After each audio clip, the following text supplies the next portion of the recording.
All right. Good morning, everyone. Happy Friday. Good morning, Wargamer. Welcome in, everyone. We're going to get started here.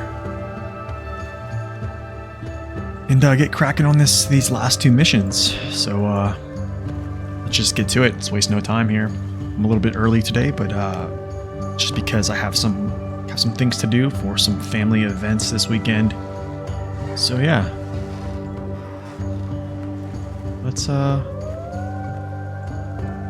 doing good. We're doing good. Appreciate that. Thank you. Get some coffee here later, probably midstream. We will be good to go.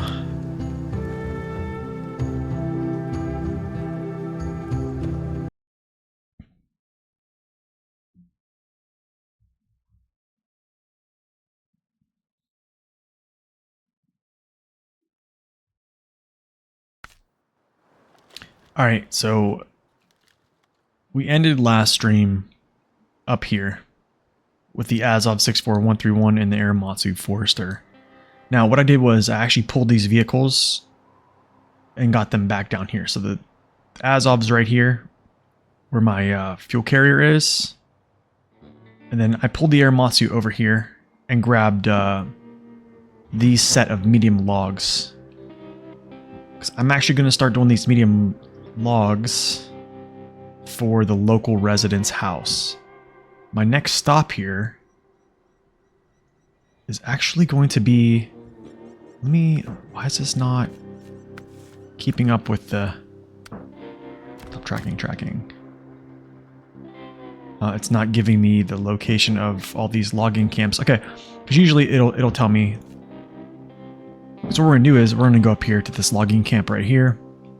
Snatch these logs, take them to this location. That'll be 2 sets. We'll do long logs, short logs, and then I'll just do all the planks at once. Also, another thing is, I'm going to do kind of a little, I don't want to say a lecture. I'm going to show some information that I found out yesterday from a good friend of the stream and data miner, basically the guru of SnowRunners, Naked Dave. So we'll show some information regarding gearboxes and stuff like that. Some new information regarding gearboxes and stuff like that. So we'll add that information in here. Probably midstream, we'll stop and we'll show you guys some pretty, I would say, mind-blowing. In my opinion, it's mind-blowing, but that's just me. Anyways, let's get started. Basically going to be doing the same thing with the Forester here. The 2-stack method. So what we'll do is we'll get back down to the road. Up here. Basically get this way. I don't even know if I can get through these trees or not, to be honest. But we're gonna attempt to.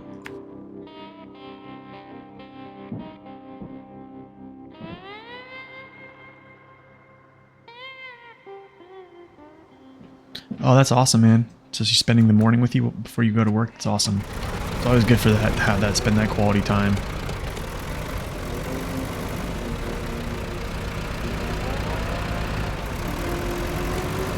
I don't know if it's morning or night. I think it might be morning. Doesn't matter. I feel like every time I start the stream, it's always nighttime.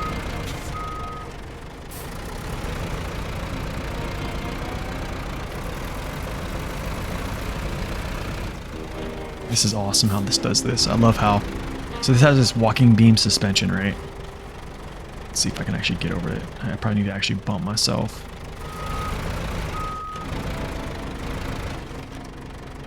Okay, I guess it's not gonna go. Oh, there it goes.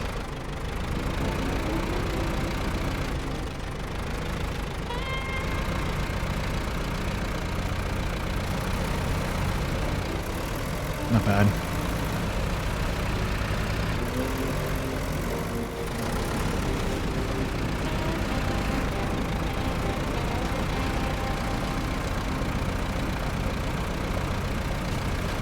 Okay, Forester to the rescue. Good morning, Fenrir.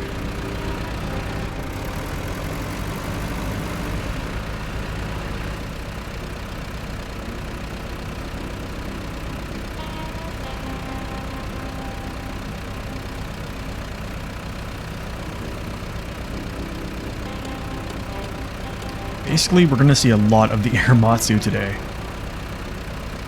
Because I actually might use it. I actually might use it to get short logs too, and then just have the vehicle that I'm going to unload them at the location, at the drop-off location. So, pretty sure that's what's going to happen here. I need to get this vehicle out of here. I'm actually going to do that, to be honest. I'm going to get these vehicles out of here, I think.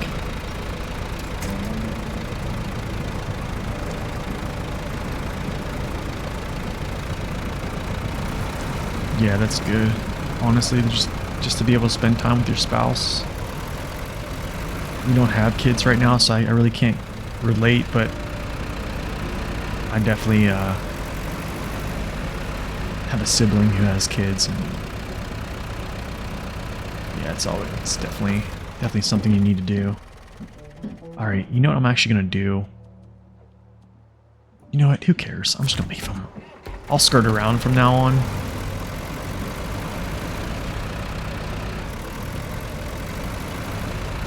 So basically what happens is, because there's a vehicle sitting there, that terrain will not reset. So it just keeps getting worse and worse, essentially.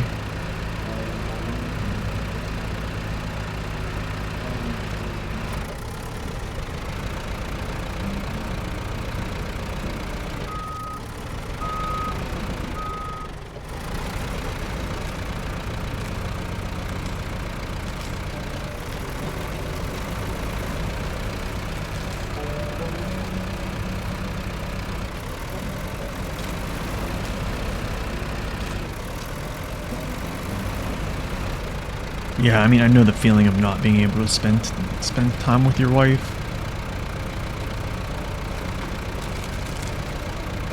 All of 2022, I traveled for work for basically 315 days of 365, so that was really rough. That was really rough, which kind of led us to moving back to Ohio, to be honest.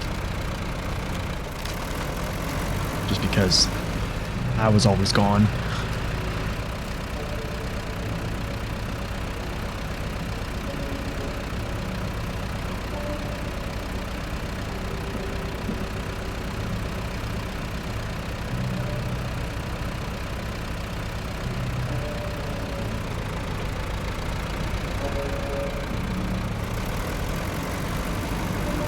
Am I gonna be able to thread it through here? I think so. I think I came out of here before, to be honest.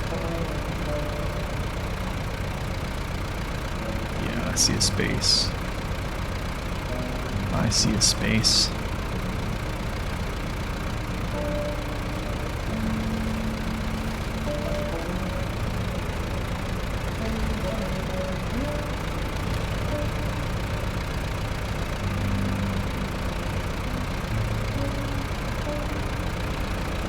Lots and lots with the Forester today. Probably use the P12 for that set of long logs too. We already hauled some long logs with him, so he's actually near the gateway. So we'll probably just do that with him.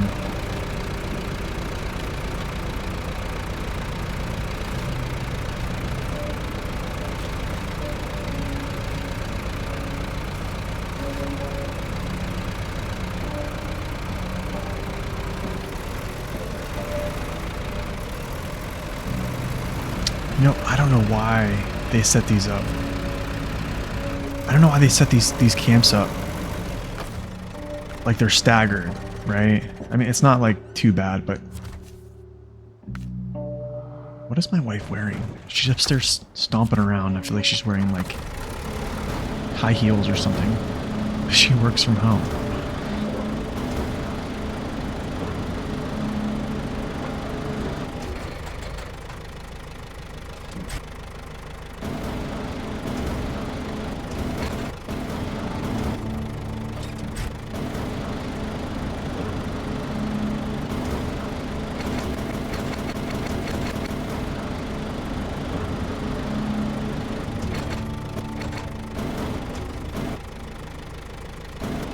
Okay, just settle, settle, settle.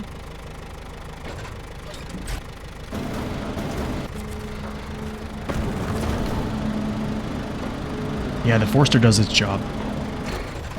It, by far, is the best logging vehicle we have right now. I mean, actually, you could argue the Kenworth. Kenworth's a pretty good logging vehicle, actually. But this crane, I think this crane is a little bit better, in my opinion, just to deal with.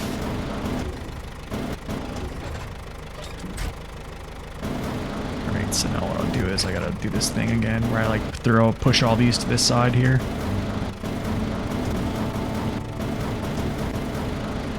It's kind of hard because, like, there we go.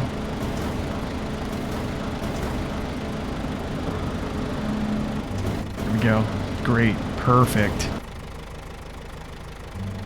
Haven't tried to Kenny much either, just because, well, there hasn't been a ton of logging in recent updates, which I can't say I'm not too mad about, to be honest.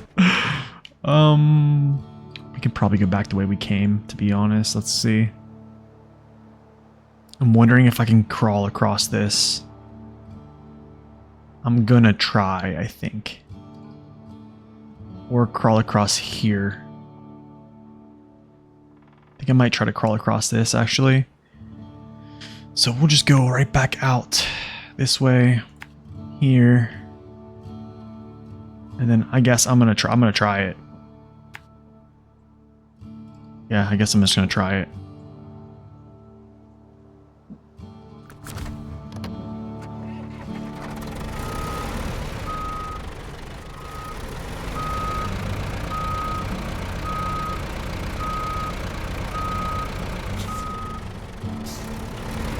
You guys still have things you guys haven't done or said to each other?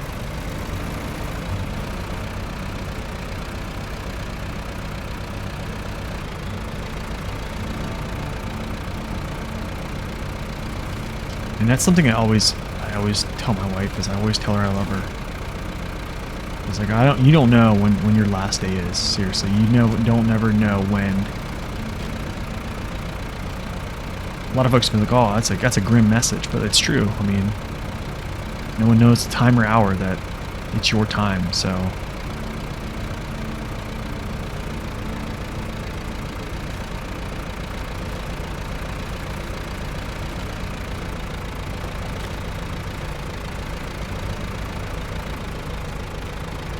Ooh, gonna make it.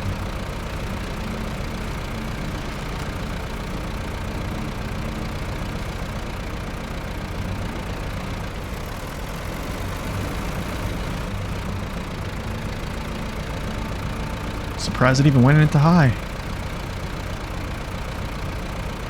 I'm good with it. I am good with it.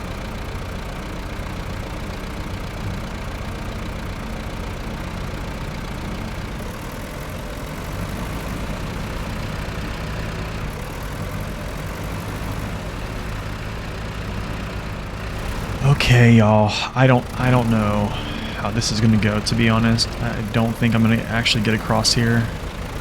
But I'm gonna give it a good try. If I can just get myself to a point where I can actually grab something on the other side.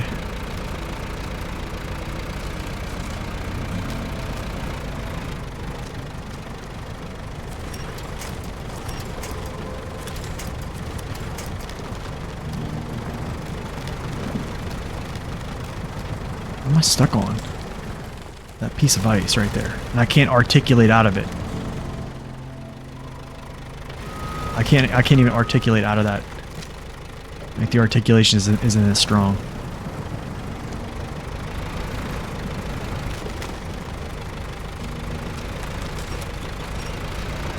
Yeah, okay, so essentially skirting to the side was the good call there. If I'd have went center and just fell down in, I think I caught some of those shards to kind of step on.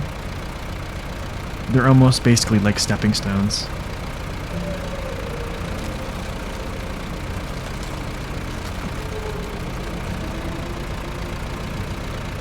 Forester does go through a lot of elements. That's true.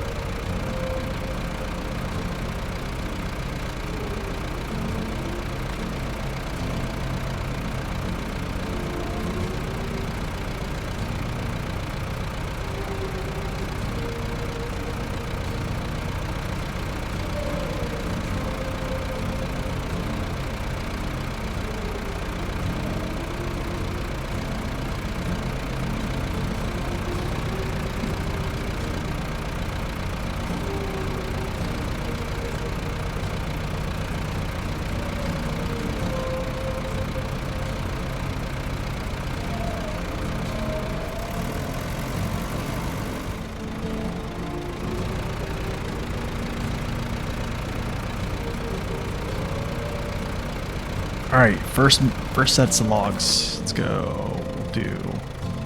Should do this, and then we'll do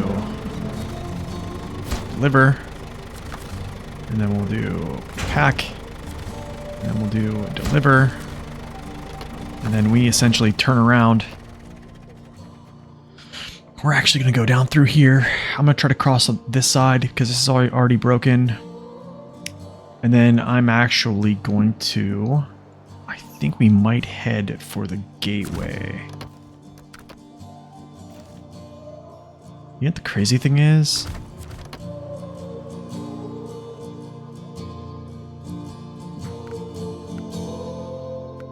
I don't know why my controller settings are all weird.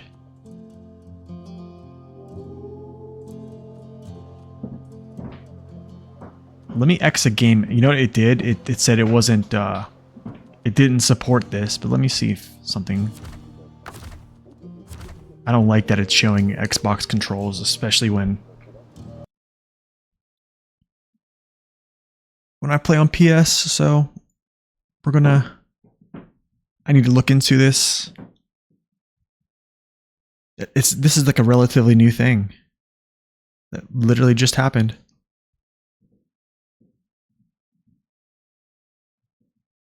View controller settings.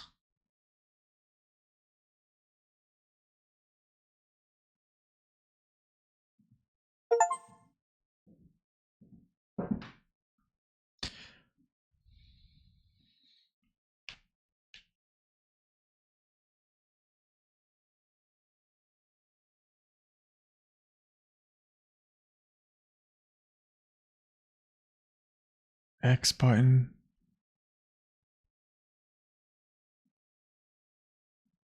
You lay out your controller. Okay, so hold up a second. So this is my controller. No, this is not my controller. This is my controller. Edit layout.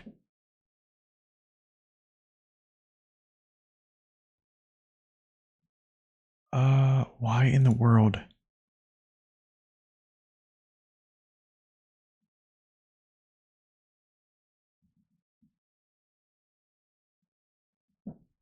I don't understand.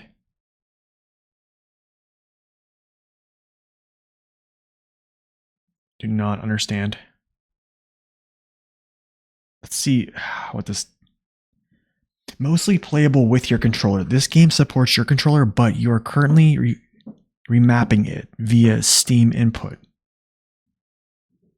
And you may see incorrect glyphs.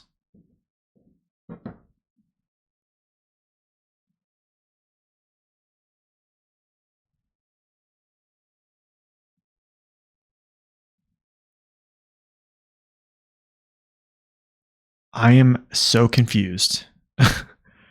I'm so confused right now.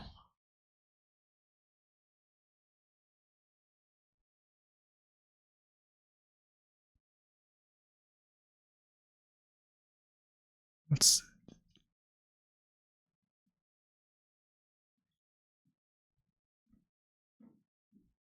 Okay, let's see if that works. I disabled...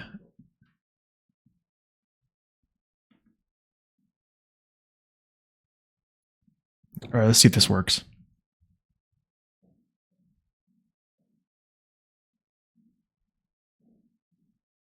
That is so odd, man. It is just so odd.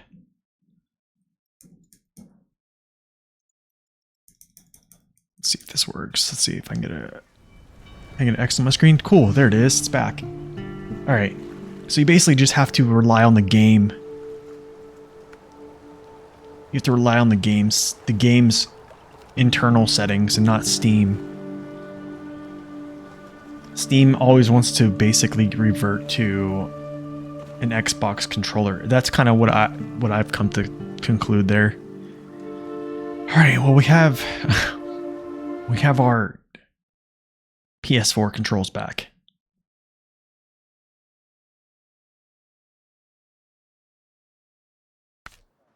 All right, so anyways, what I was saying was I need 2 shorties.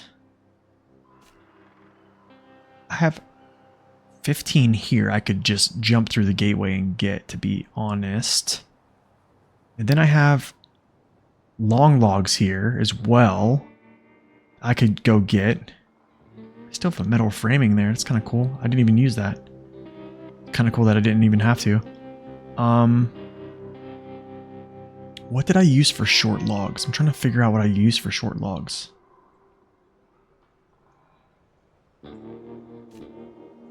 It wasn't this step. Wasn't any of these. I don't think it was the Azov. I think this had mediums. I think I used a Forester for the shorties. Yes, this was a medium. This actually, was this a short? That looks like a short. That's the shorties. Okay. You know what we're gonna do? This needs to get itself. I'm gonna try to take this shortcut here. Because it's turning to daylight here. Alright, so we got a lot of parts gonna be moving here.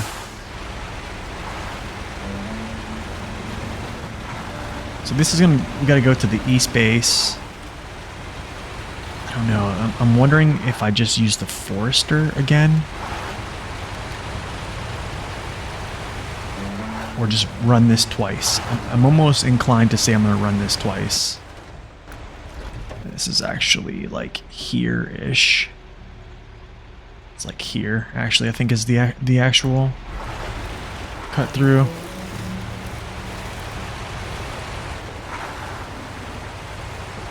Yeah, I think we might just have to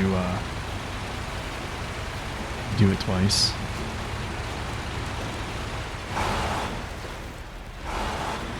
It's like right here-ish.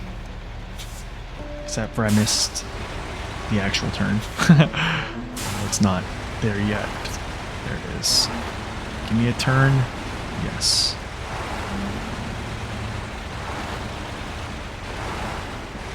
Only thing is, this cradle can get caught on all these things. Watch. Catch. Yeah, just like that. That is the only thing that really stinks about this thing. So you have to like winch over and then try to like let yourself go.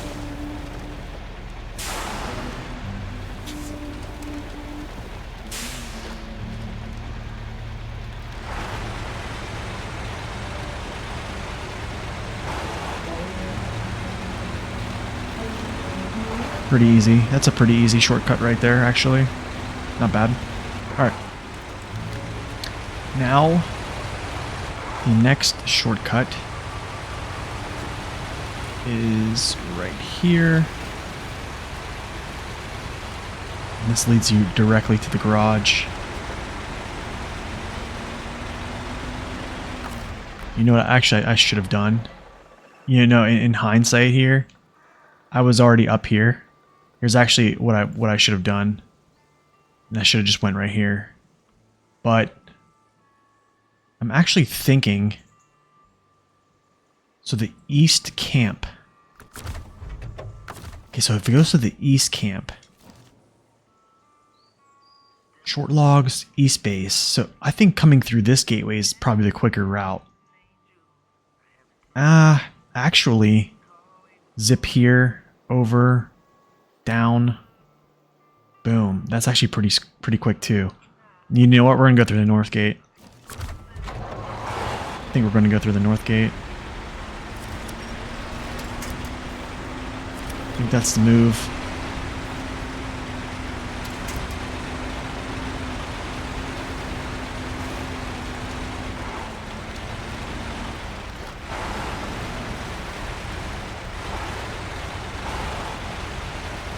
And we squeeze through these logs.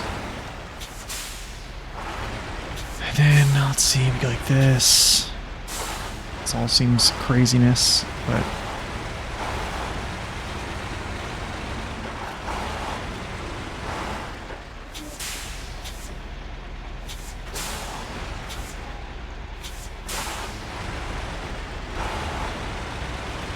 that dude's not happy.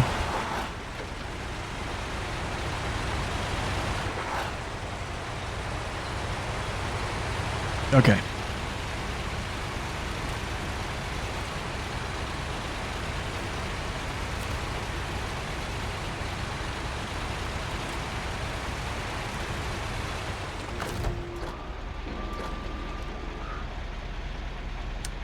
Let's go refuel. Stop. Oh, I'm wondering, do I just do this with the Forester and just take it to the location? I don't know. I think that'd be slower. I think that would be a lot slower. I think we just run this twice, honestly. I think we just run it twice. I don't think the Forester, taking it there, loading all this stuff on it, unpacked, and then just taking it to the location and just getting this truck into position. It's like, that's a lot of moving parts when I can just go there, back, and then there, back again. Or just, yeah, basically just 2 trips.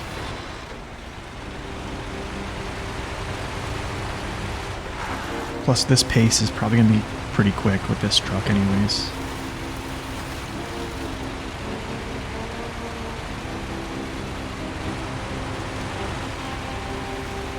I'm pretty sure this is a small cradle.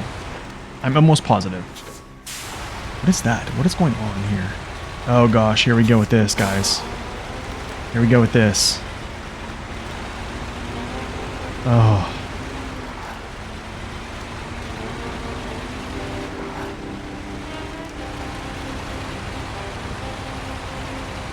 It is excellent, for sure. I'm pretty sure this is the shorties, because I think the long, or the medium logs, there's... I think there is, the cradle actually extends like to here, like all the way through. I'm pretty sure. I almost want to check this. I need to check this in some fashion. I'm trying to think how I would do this.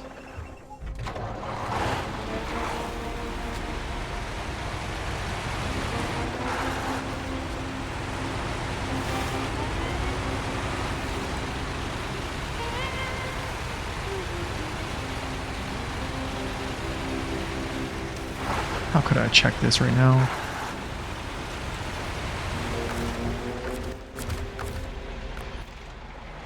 I know exactly how I can check this out. Let's go to GMC. I don't even know if the GMC can pull mediums or shorties. I know the Vorongrad can only pull, I think it's long, I believe. I'll go in here real quick and just check.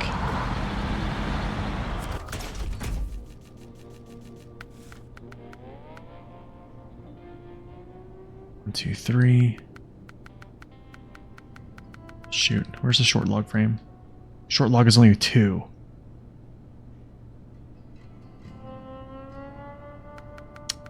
Aha. Makes sense. Alright, cool. I'm glad I did that. I'm glad I did that before I got too far ahead.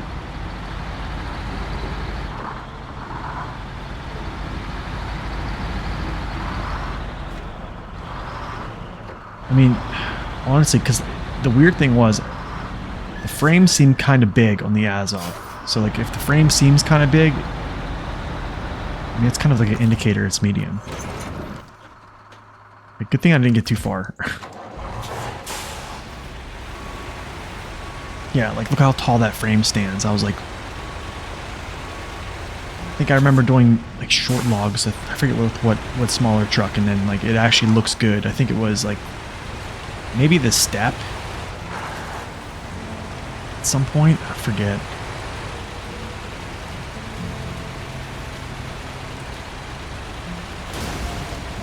That's lovely. We love to see that.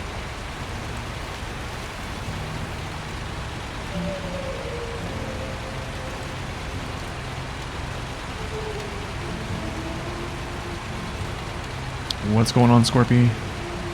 It's going good, man. We almost took we almost took the Azov over to get short logs with a medium log crane or medium log cradle. So we're just heading back to basically reformat everything.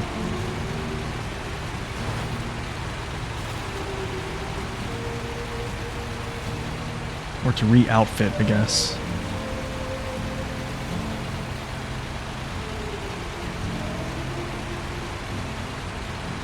But yeah, when we get to around an hour, I'll probably grab a coffee and then... what is going on? Did I leave him on?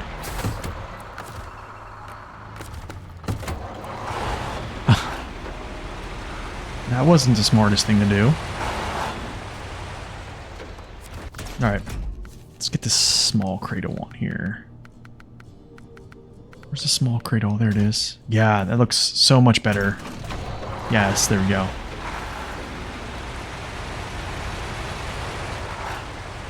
Alright, now. Let's go. I'm not worried about fuel right now because I have fuel going up by the gateway. So I'm not really too concerned.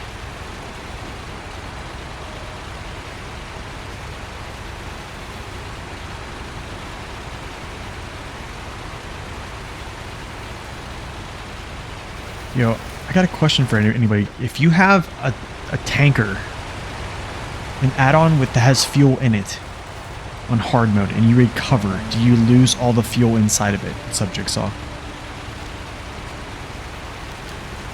Okay, don't hit that tree. You don't lose it? It's kind of a game changer right there.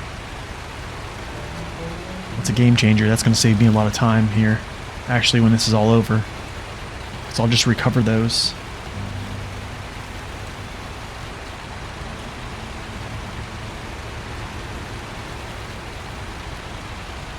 I'm in the mindset of time over money right now. Oh, there's a nice little head dive right in that. Boom.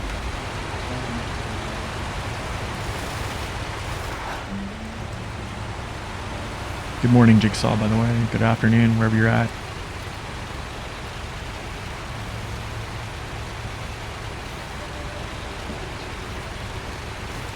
How's the stream holding up, guys?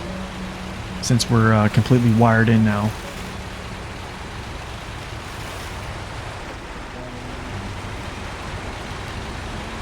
Pretty good? That's good.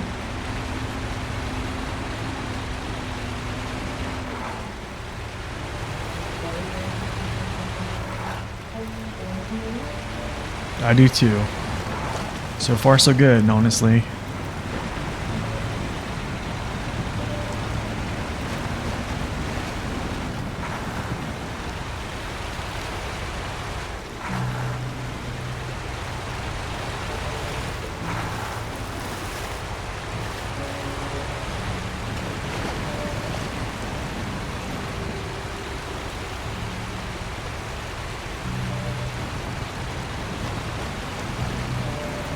You know what? I had a question, actually. Do I have... I do. That's good news. Okay. I was wondering if I have another semi-trailer on this map. That's gonna help out a lot, actually.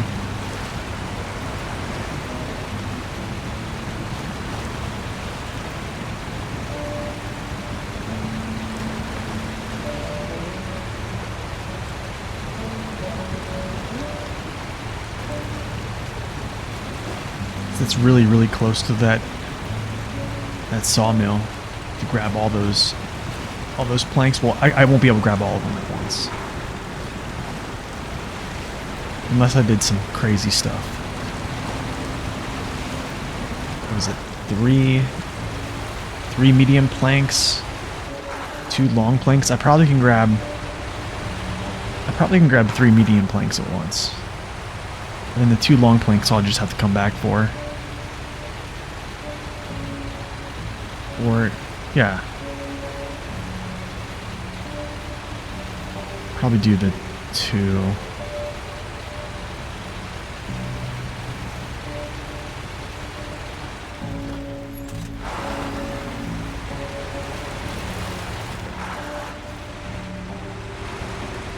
Yeah, that's true. That's a good point.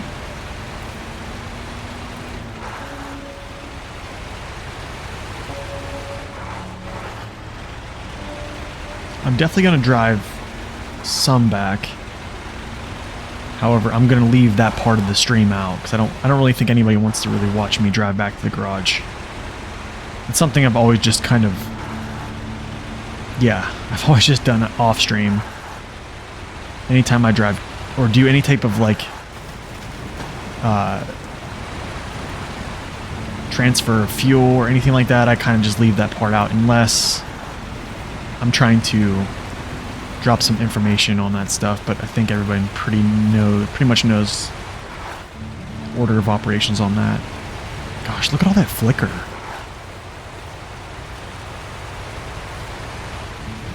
That's terrible. 1 second, y'all. Be right back.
All right. We are back.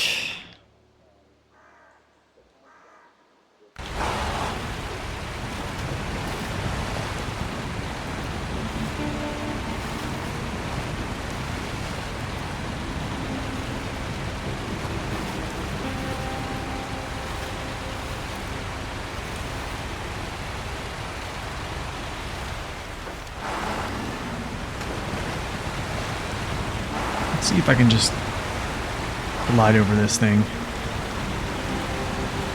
Oh, that works.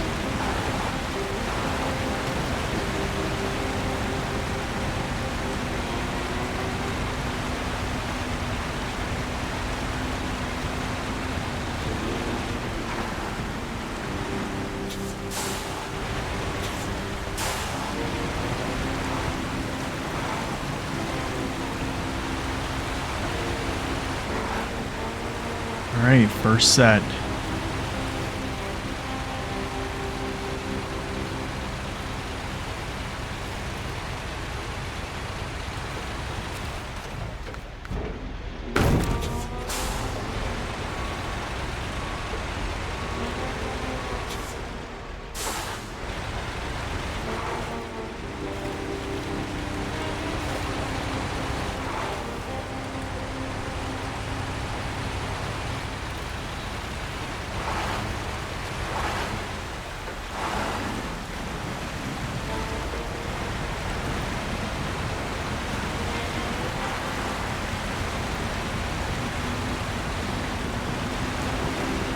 Oh, you know what?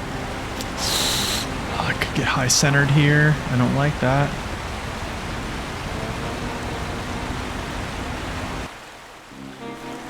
Where am I to take a picture right here now? I think that's in order.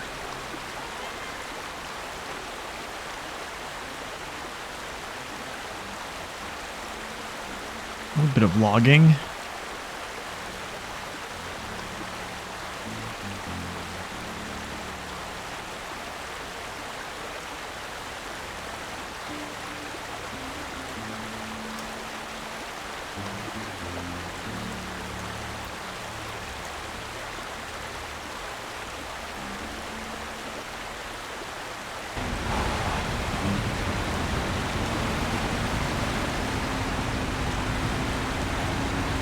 Ooh.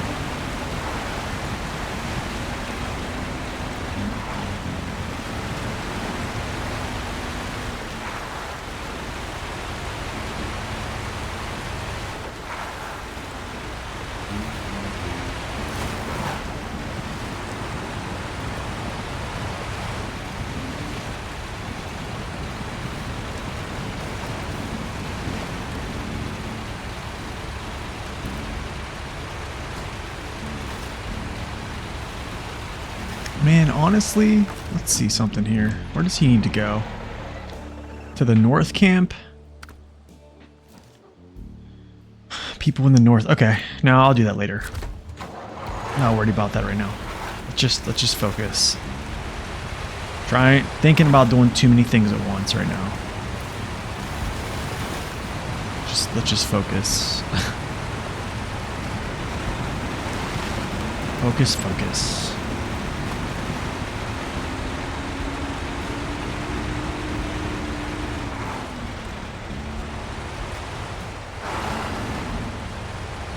I was literally thinking about getting some long logs on him and then basically like just pulling him through the gateway just to kind of get him started. We can do that all.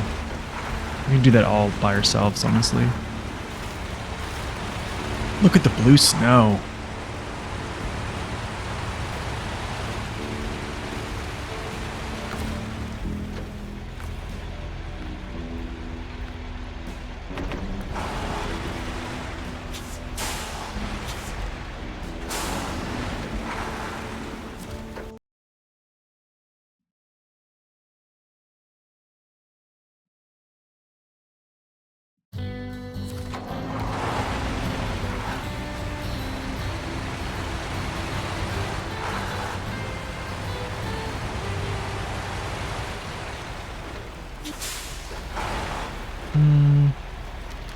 that shortcut at? It's like right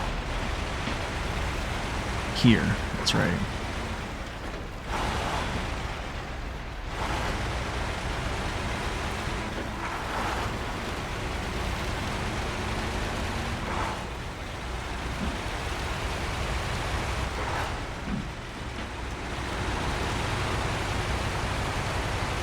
Okay, I'm actually gonna do something that I probably should not do.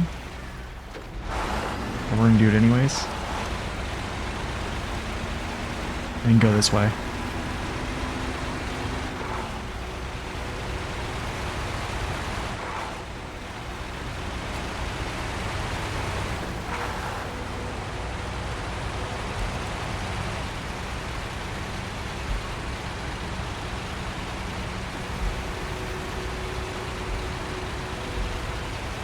Just confirm this is East Base. Yes, East Base, short logs, got it.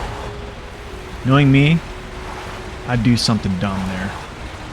Alright, I don't know if I'm going to be able to do this. I think we are. I think we can.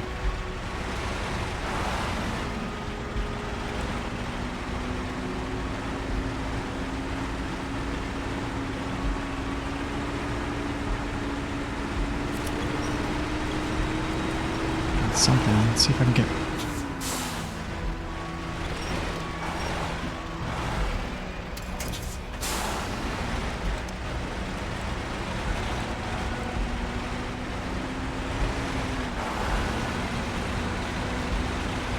Wow. That's pretty sweet. That's pretty sweet, man. That's balance right there. I mean, it wasn't medium logs, but pretty good balance.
What map is it? This is called Yellow Rock National Forest. This is on Maine, region of Maine.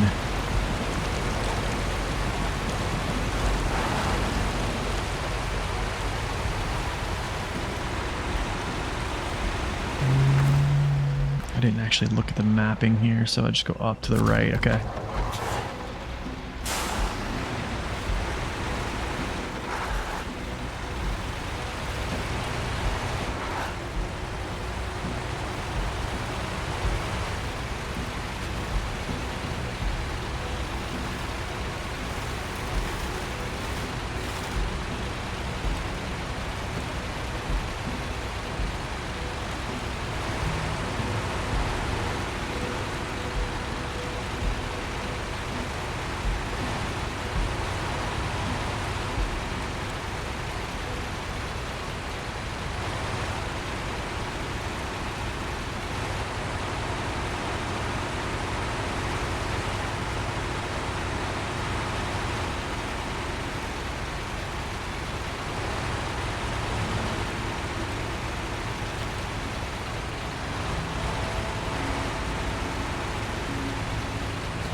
Alright, that's one set. Let's go back. Get set number 2. That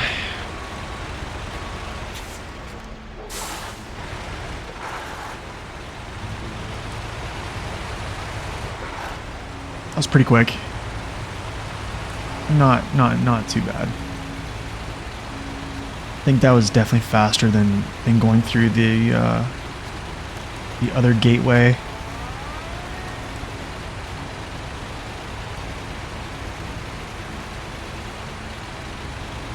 I don't really like how that mud looks.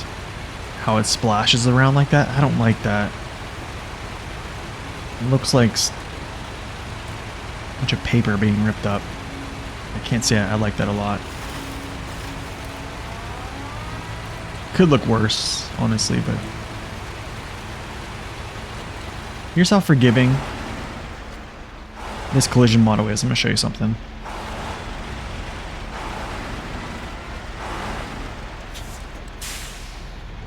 Look at that. Literally, that rock is going through all of its transfer cases, and it doesn't even touch. That is how forgiving this vehicle is. I'll just show that again. Well, that touched. But look where that rock is. Insane. Just kind of goes to show you how forgiving the Azov trucks are.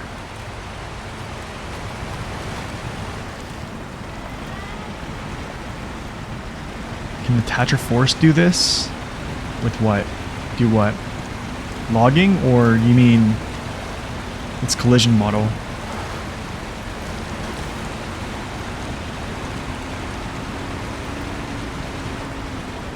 Cover that rock like that? I would probably think maybe. I haven't really checked its collision model, to be honest. Thatcher Force, I haven't really checked it. I would, how do I say this? I'd probably think so. Because if it, maybe not in, yeah, I'm actually going to say probably. Because if it couldn't do that, then its off-road performance would kind of drag. Pretty much like the old version of the Mac defense. It would be very similar. Yeah, the chin's the biggest weakness. Yeah, for sure.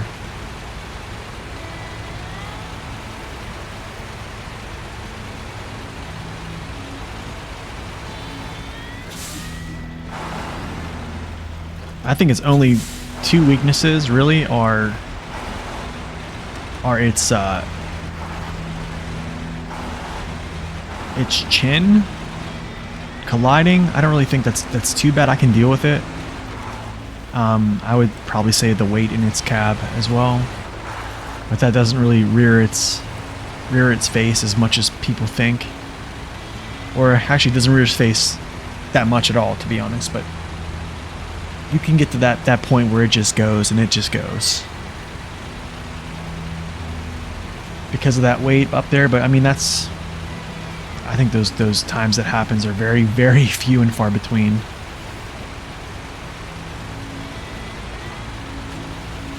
What's up, District? Welcome in.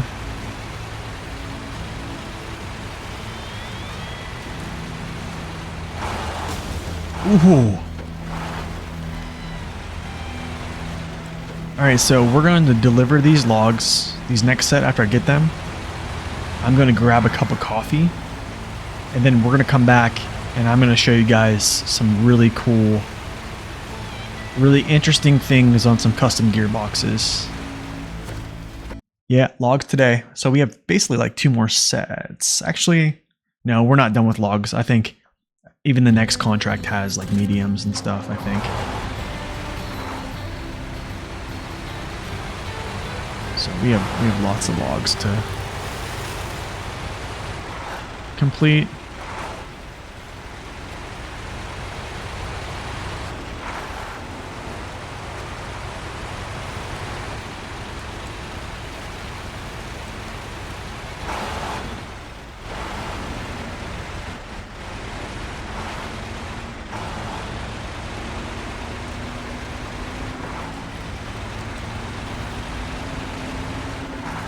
However, this time I am going to bring along my nice little P12 here. And I'm gonna bring him back through the gateway. This'll save some time. So actually what I'll do is I'll actually just jump into the P12. And then we'll just cruise. It's actually better because the truck behind me has all-wheel drive and diff lock always on, so...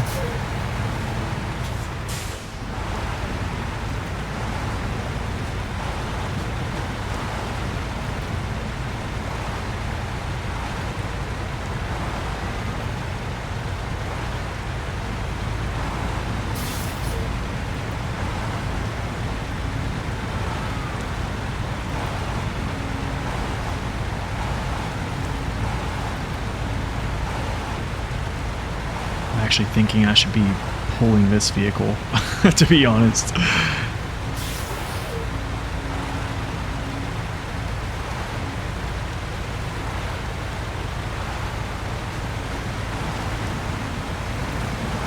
Let's do a little crawl up here.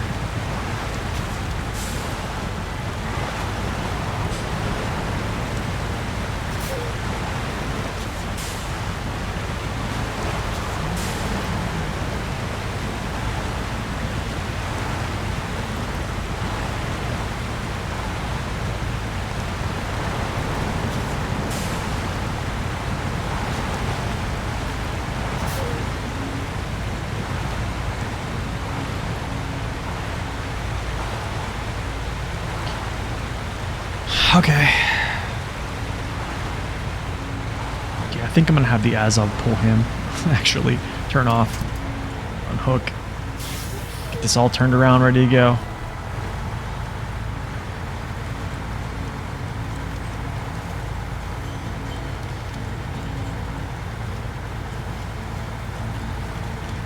What's up, Victor? Welcome in.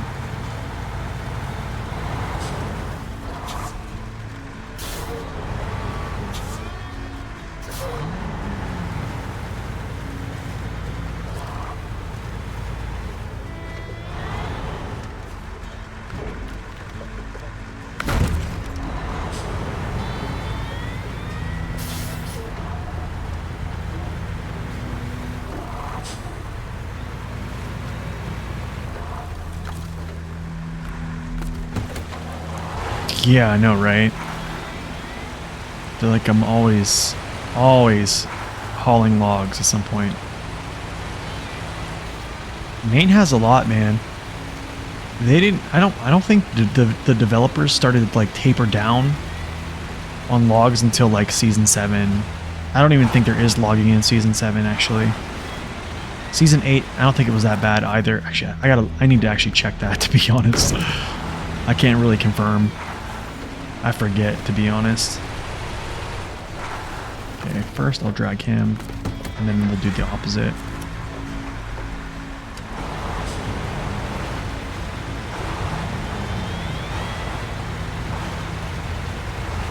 I wonder if I can just chug right across this whole river. I don't think so. That looks way too deep, actually. This is going to be a picture, though.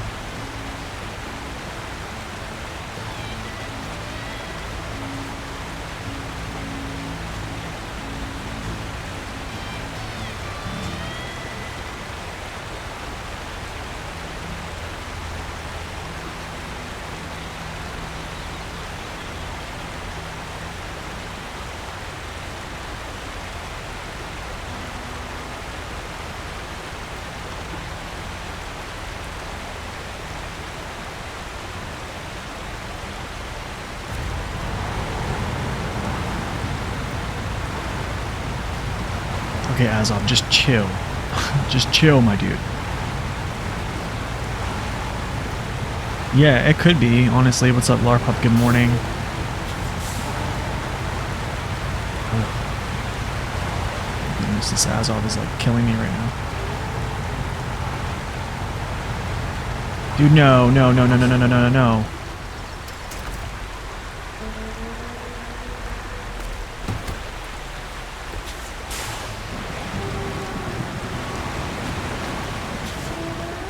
Not really what I wanted to do. Not really what I wanted to do.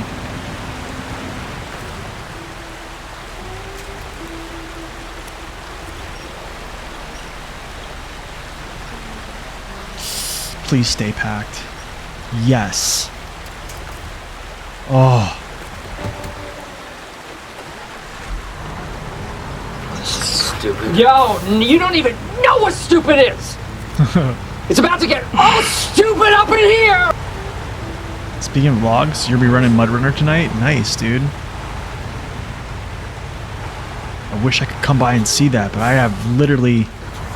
have to prep a turkey to go into a brine tonight. I think I need to spatchcock it too as well.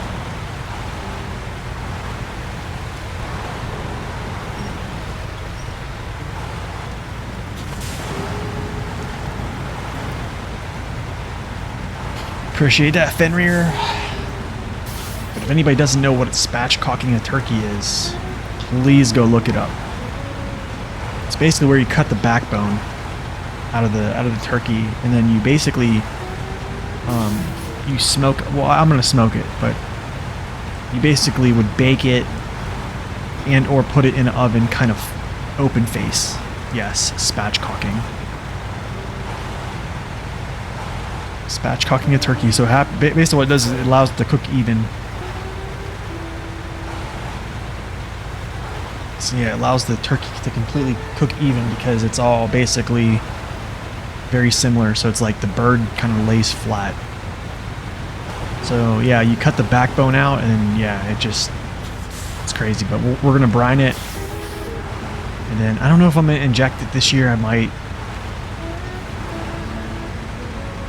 Yeah, the turkey goes from, taking tons of hours to taking like, 2.5 to 3 hours to get done. And no lie, like I did it last year and the year before, and it just comes out so juicy.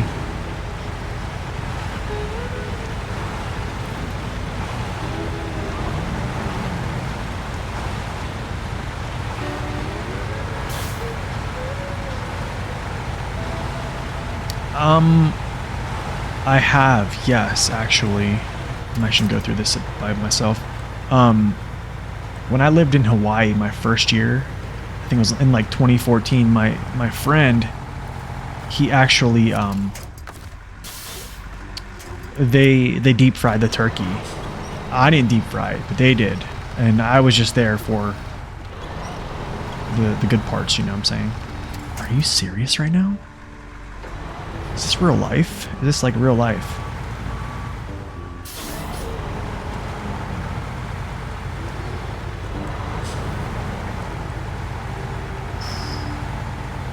Okay, P12. Okay. P12.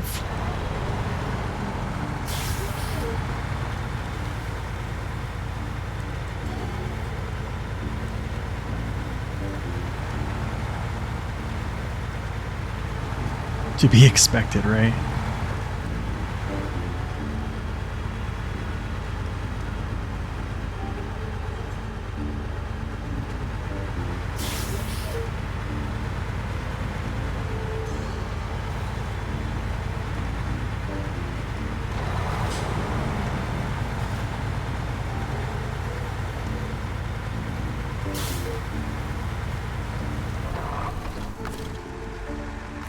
No, I don't want to recover. You nuts?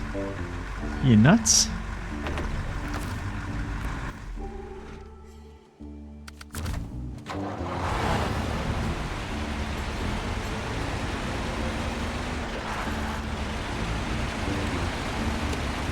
Oh, Fenrir, I'm sorry to hear that, man. I'm really sorry to hear that.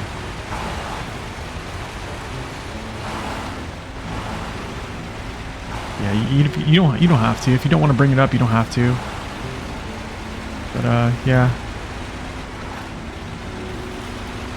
Is it okay if I pray for you off stream?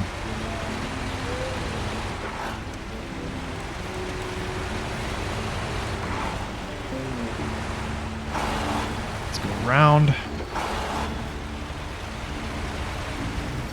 Let's do a little bit of refueling again. I'm gonna take him through by himself. Okay, yeah, I definitely will when I get off stream.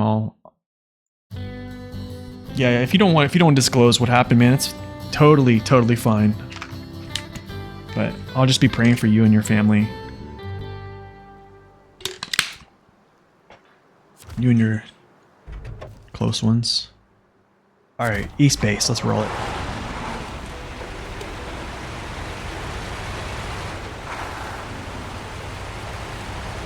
Alright, so basically after this guardrail, it's 1 and the second pole, basically. That's when you make the right-hand turn. I need to start remembering that. Oh. Oh. Second try. Third try. Those things are so annoying.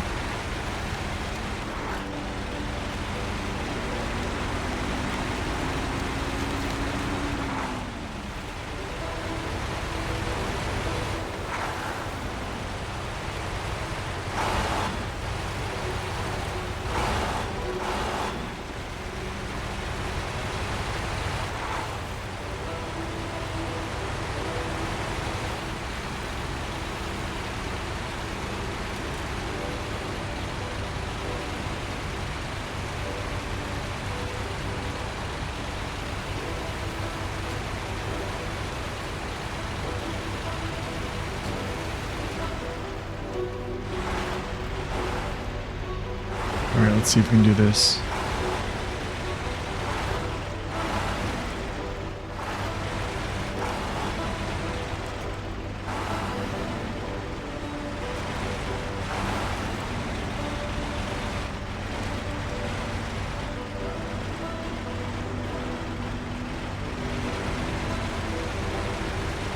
Let's go. Nice. I'll be right back, guys. I'm gonna go say goodbye to my wife because she's going to a charity event real quick. So I'll be back.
Okay.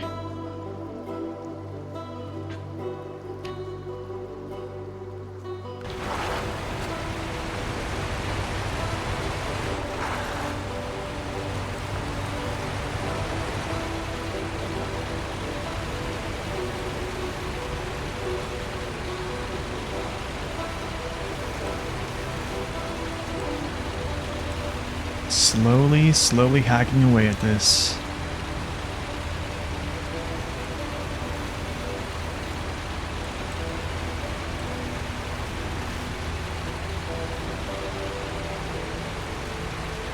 But yeah, I have some pretty crazy information I'm going to show you guys. Some of it is actually concerning the Mastodon. So for those Mastodon fans out there, I think you'll be pretty pleased to say the least. To say the least. But yeah, we'll get into that after I deliver these logs here and go grab a cup of coffee. And then we'll show you some stuff. Maybe I'll show you some stuff on the Kenworth too.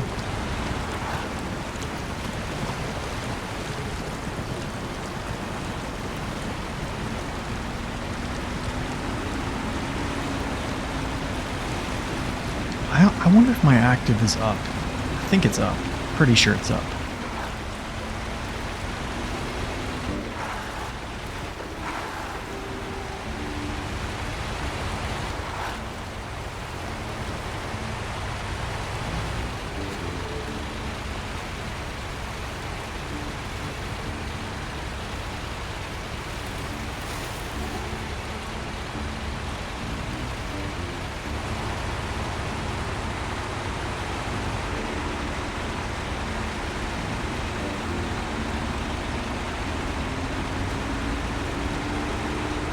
You hate the Mastodon, it's too good?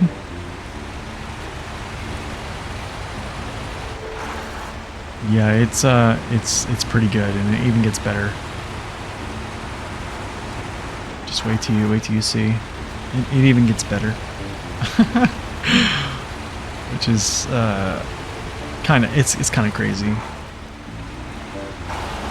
So yeah, this is not information that's I'll tell you guys about it, but it's not my information. It's actually a good friend of mine's who did a lot of research, did a lot of digging.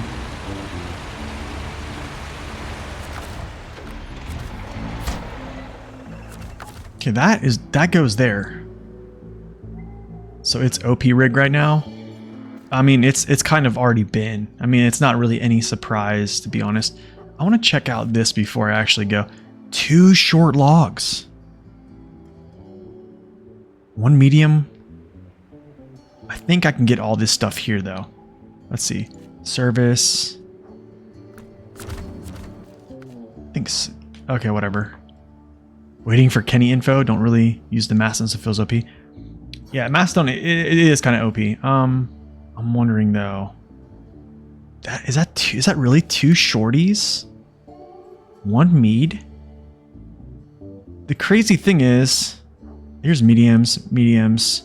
Where are the shorts? You know what I'm saying?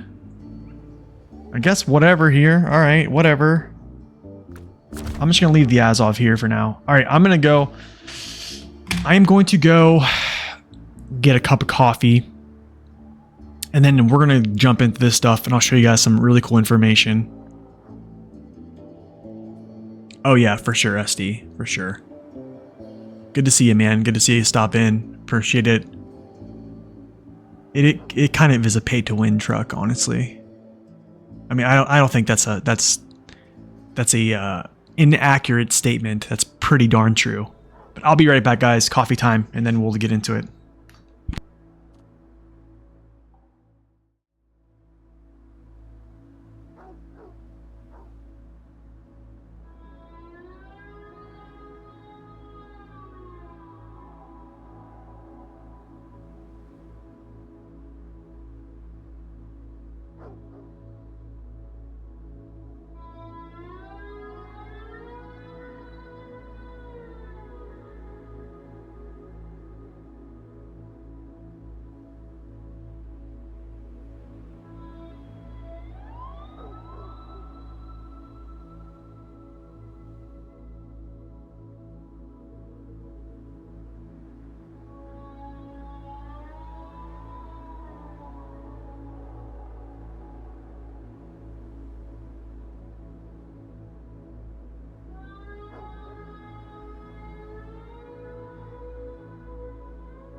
Okay. We're back. All right, guys, let me dig in here and grab this information, and then we'll go ahead and I'll kind of show you guys a little bit of this stuff. I just want to set it up so I can smoothly kind of like go through this and not be like disorganized. So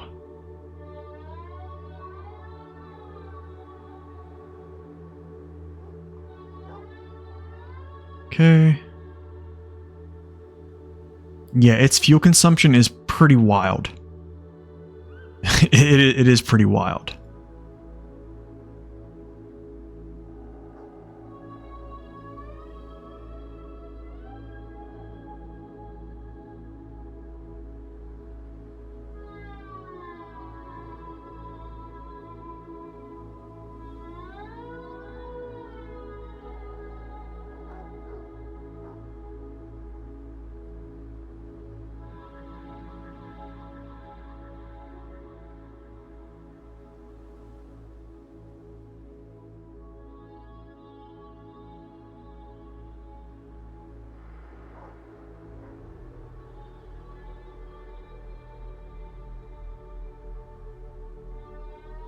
Okay, so let me just set all these up here, and then we'll jump into it.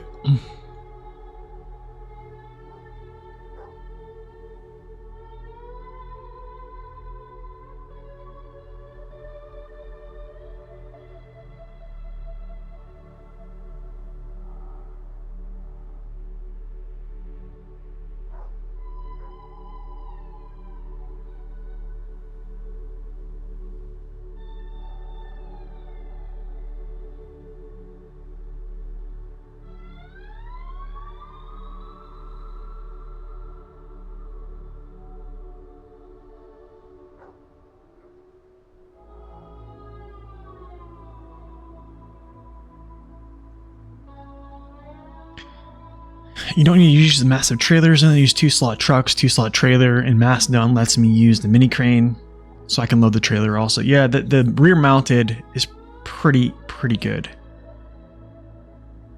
Yeah, the rear mounted is pretty good. The rear mounted crane.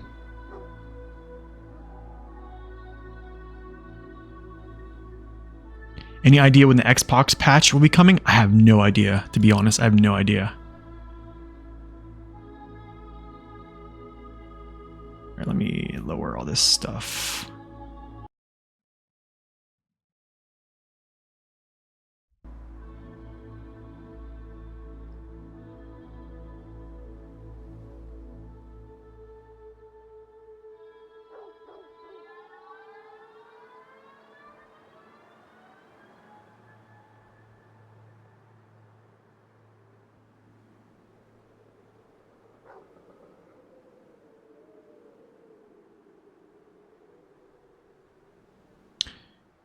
Crap.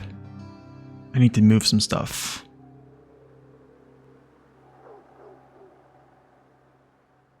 Let me just move some stuff, guys, and then I'll get this set up here and we'll talk about it. I just got to move some things around a little bit here.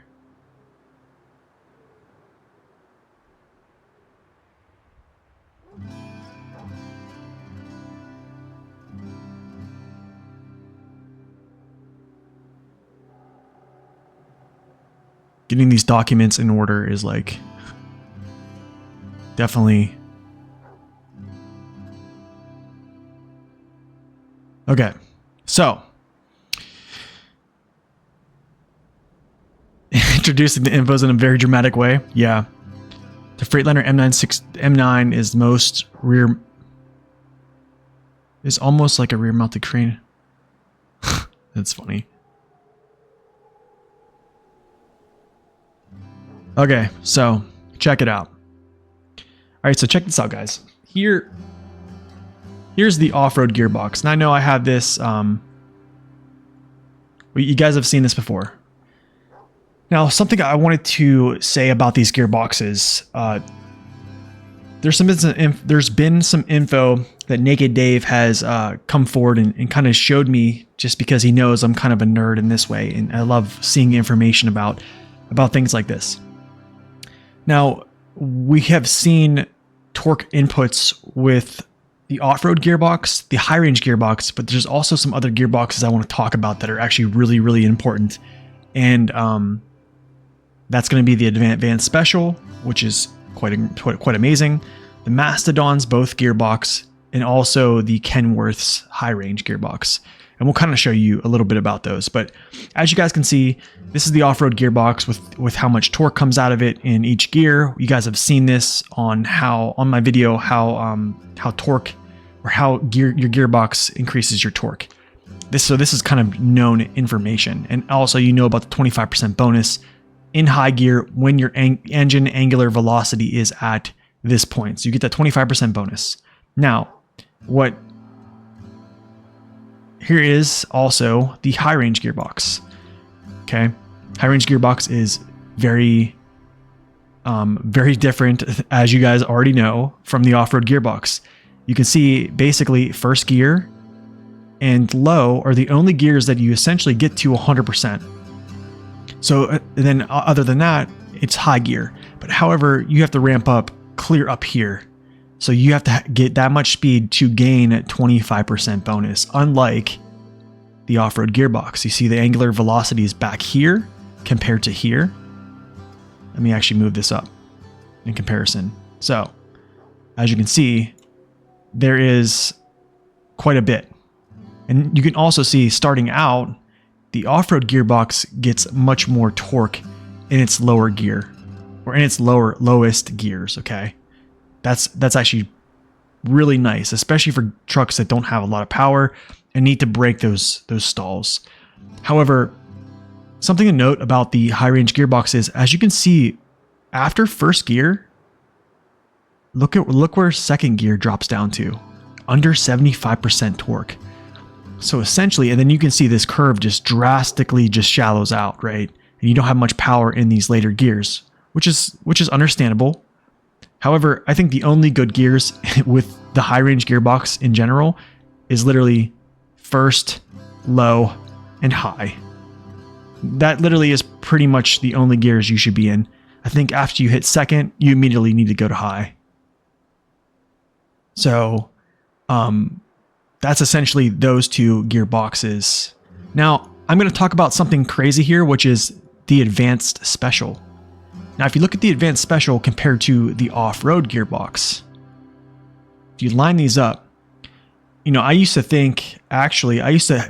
kind of think these were very similar. However, if you look at the off-road gearbox, how everything kind of still trends down, it's not really as much dramatic with the advanced special. The advanced special actually has more low-end torque.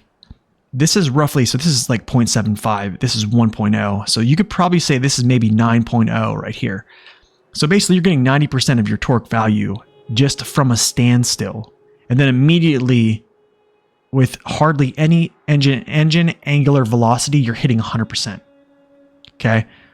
Very, very close. You can see how much slower this gearbox and how less angular velocity it takes to actually reach these values.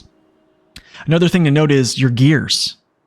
Look how many gears you actually have that trend out to 100%. There's much more. So you have low plus, and then basically low plus is auto essentially. So here, it even trends out the second gear. So this is why the advanced special gearbox is amazing. And also, if you look, yes, so this is actually showing you speed. So your x-axis is basically your speed, your angular velocity. Yes, the advanced special isn't a fast gearbox like the off-road or faster. It takes less time. You can see this shallower angle. It takes less time to get to that 25% bonus in high. Really, really nice. The advanced special pretty much, in my opinion, for a gearbox that is on most vehicles, that's not specialized specifically to a vehicle, the advanced special gearbox is the best gearbox. Another thing you need to note about the off-road gearbox compared to the advanced special and or compared to the high range is it has a much less drastic all-wheel drive penalty. When I mean an all-wheel drive penalty, when you have all-wheel drive engaged, there is a penalty placed upon the vehicle which allows it to, or basically makes it burn more fuel. In some cases, some vehicles actually have a 0% if it's an advanced special because they have like some type of advanced special that's kind of special, I guess you would say. But usually the advanced special is pretty low. It's either like a 20% or even a 0%. And that's super significant. And also, as you can see, your power your power loss in shifting your gears is a lot less than those other two. Now, as you can see here, we're going to look at the Advanced Special compared to the Mastodon. The Mastodon Advanced Special. All right, let's move this up. I think everybody can kind of see this, right? Yeah.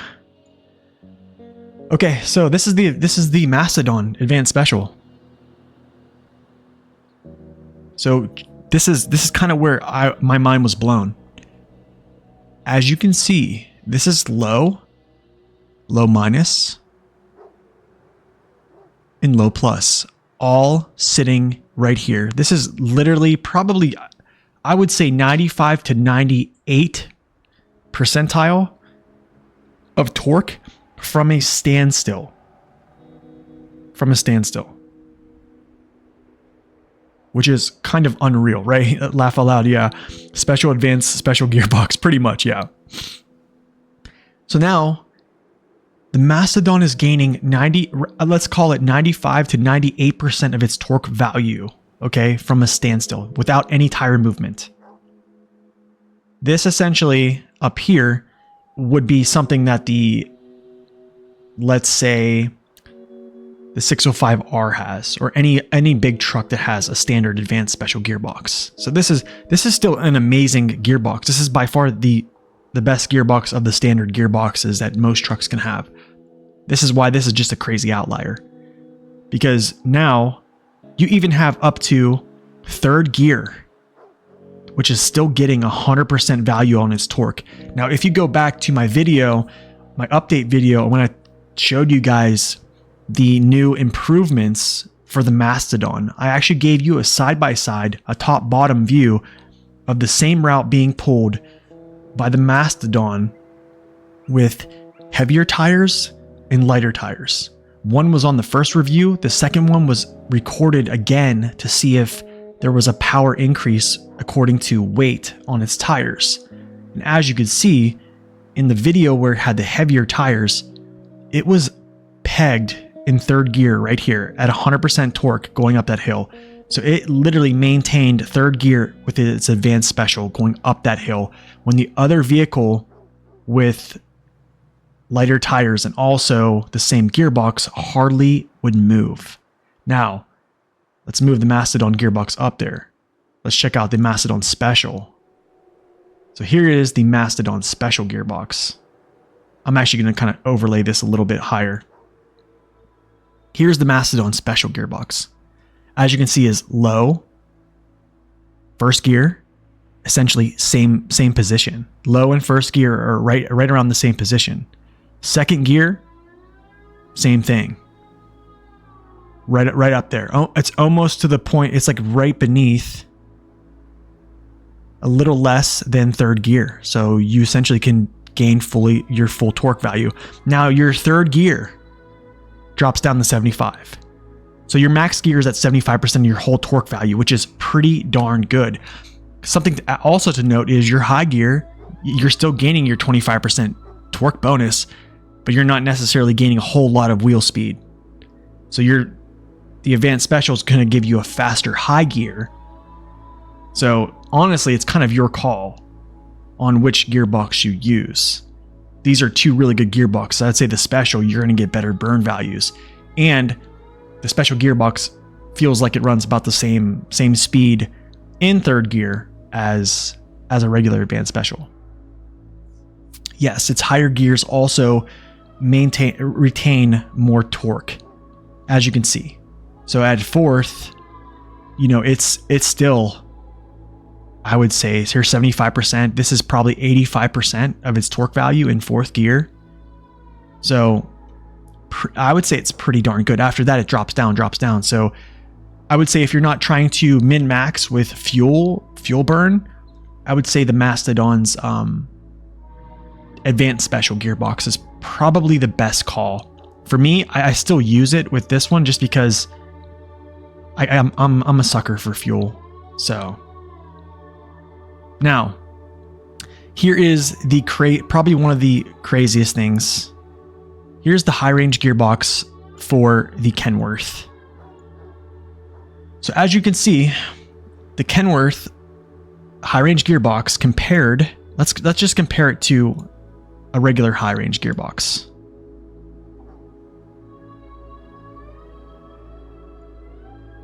Let's go high range gearbox, Kenworth. So as you can kind of see, the Kenworth doesn't have as much power drop off. It's not as drastic as a normal high range gearbox. However, as you can see, the speed of high gear in a regular high range gearbox is way out here. So you're going to be able to maintain a higher speed, not so much in the Kenny. To be quite honest, the Kenny, here's the off-road gearbox, is actually slower than the off-road gearbox, and or it looks very similar to this. It almost looks like an advanced special, because as you can see, low minus, you're actually see, but the thing is, even the advanced special gearbox I think is still the call here for the Kenny. Here's why. Look where low minus starts at a standstill. Here's 75%, so it's probably around 80 to 82-ish%. Up here, you're sitting about 90% from low minus, or even low. So let's say low. Actually, low is down here, so you're actually about the same spot.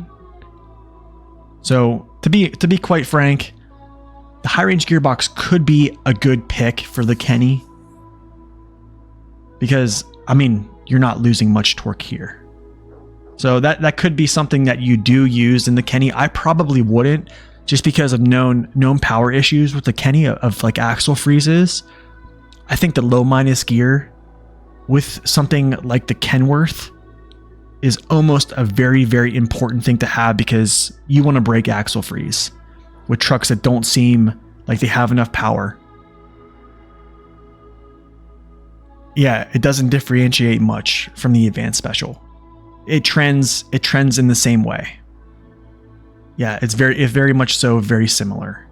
But I mean, the good thing about the high range gearbox and the Kenny is you have 1, 2, 3 gears, almost 4 gears. So this is actually third gear. So I think almost up to third gear, you have almost 4 gears that can maintain maximum torque. But I mean, here's still the thing is, you always want to try to get into high. You always want to try to get into high. Getting a 25% torque bonus and keeping that momentum doesn't seem too far-fetched with the Kenworth, because it's actually not that fast. So you don't really need to be going super fast, not as fast as you would in the advanced special, to maintain that. So anyways, that's just some tidbits information that Naked Dave gave me here. What I really wanted to kind of hammer home was just how disgusting the Mastodon gearbox is. I mean, we've never seen, out of all these gearboxes, we've never seen a starting from a standstill having this much torque value. Essentially almost 100% just starting out. Like, you can really hardly see a sliver of that. So in essence, with everything that has been buffed with the Mastodon, do we now say that the Mastodon is by far 100% the king of SnowRunner? And honestly, I think things are kind of trending that way the more we're uncovering these things.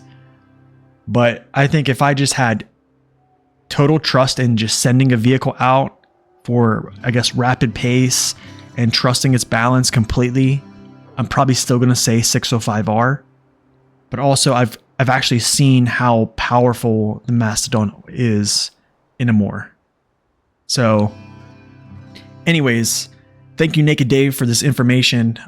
It has been amazing to show this stuff. This has blown my mind, so I hope this blew your mind too as well. So, but yeah, let's get back to work.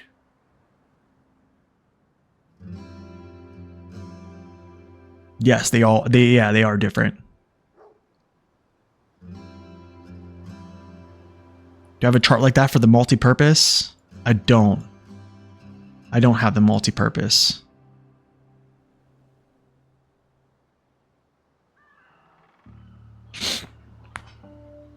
So the thing is, SD is, yeah, that it has different. There's like different ratings for the MHS2 and the 3. I think, let's see what changed there. I think they gave those 0.75 width, and I think they had 0.60, I believe, before 0.65. So like, I think, hold on, let me actually check that. But I think they added width to the Mastodon's tires for the MHS2 and 3. Let's go Mastodon.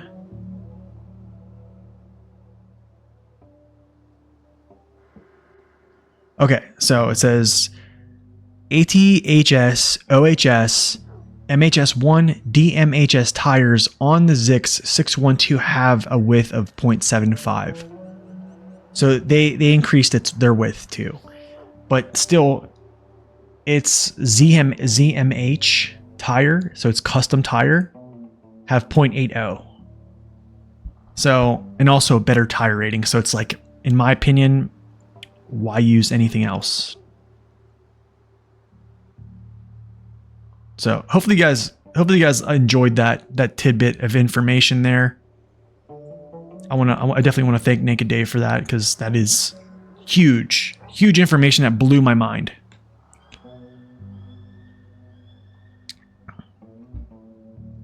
Mac multipurpose has to have a peak. Yeah, it does. It does. The multipurpose on the Mac does have a peak. I would probably say it's probably pretty similar to the. I would probably say either the off-road gearbox or somewhere around there, to be honest. But the high gear in the Mac is not super fast with the multipurpose. So I would say, like, depending on how fast you can kind of gear it. Because like we all know how fast a normal high range gearbox is, right? It's pretty fast. And we all know what a high range looks like, or high gear looks like in a off-road gearbox. The Mac in high with the multi-purpose feels very similar. So yes, I'm gonna say it definitely has a 25% bonus.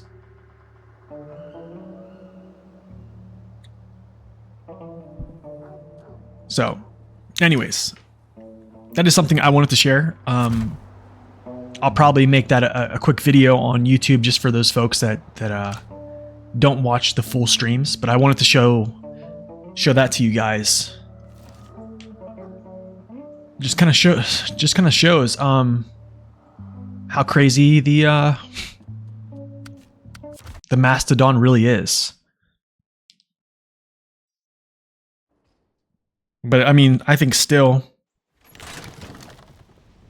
there's a lot of conversations, a lot of debates that still can be had for the king, to be honest. But I think it's kind of crazy, man. The Mastodon just keeps throwing punches right now. All right, y'all. We go to people in the north. We'll drive all the way up here. Here. I don't know if I can go through that. I don't know. Whatever. I'm not really going to play with that, but we'll go this way. This way.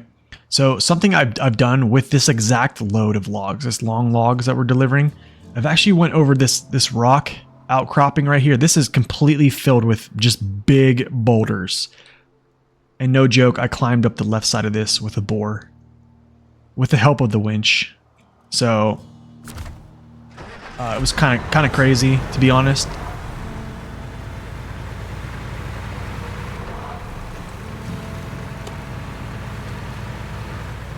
Yeah, what are your guys' thoughts after hearing all that stuff? Is that information you guys like to see, or did you kind of think the advanced special gearbox was that good? Just a pure advanced special gearbox.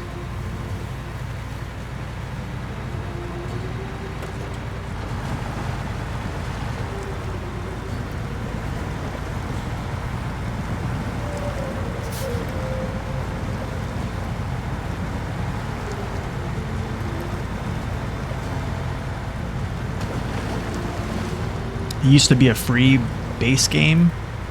It used to be a free trucks in the past. Now it's a sold DLC.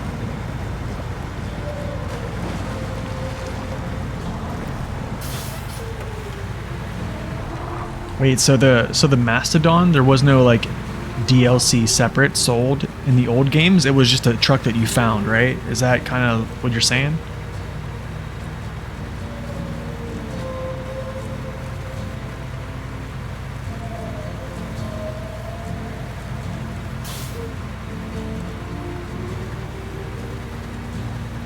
The E7310, okay. It was always a base game truck. Wow. Now I feel cheated. I don't know why that did that, by the way. I don't know why that came up.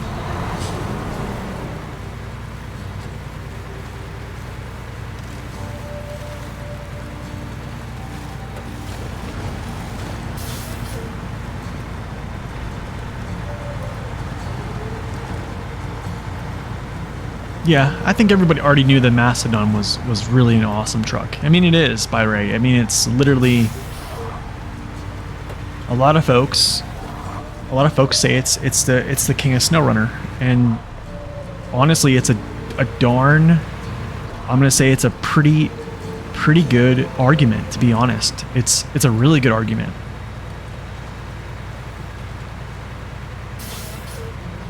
Have they made a Frankenstein out of it? I mean, also, yeah, you're probably right. You're probably right, District. But let me ask you a question. Do you think the 605R is kind of Frankenstein-ish too?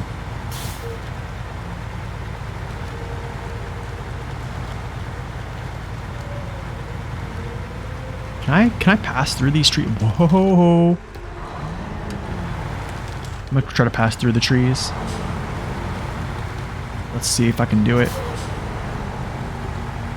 Let's go. Let's go.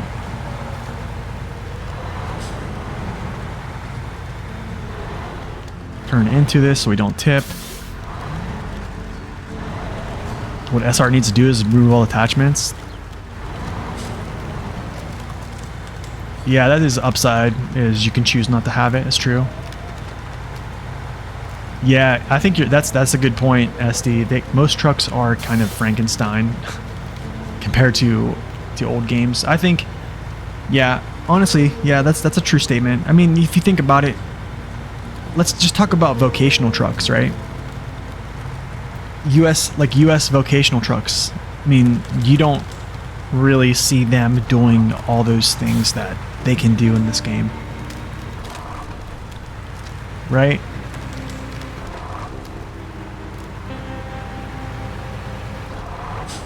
You know, I do think it'd be very, very interesting of a game if all these trucks didn't have so much versatility.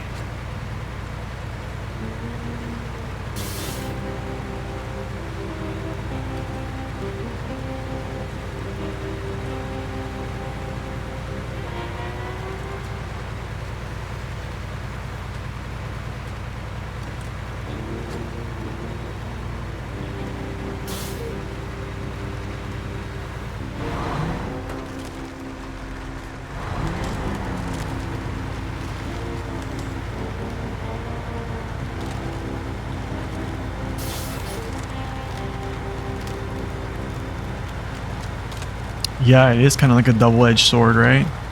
Yeah, no, when they first started, it was kind of good. I felt like it was pretty balanced. And now it just doesn't seem that way, does it? I'm actually going to go this way. So I'm already... Hold on a second. I probably shouldn't have stopped. I lost all my momentum. I lost all my momentum going up the hill.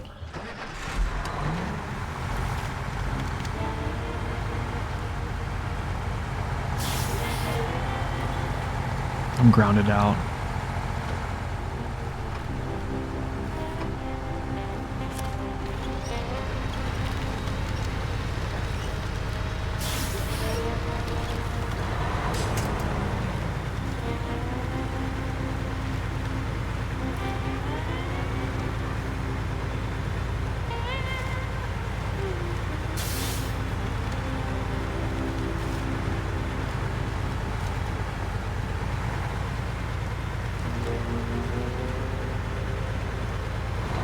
They should bring Mud Runner 2. Wasn't Snow Runner originally going to be called Mud Runner 2?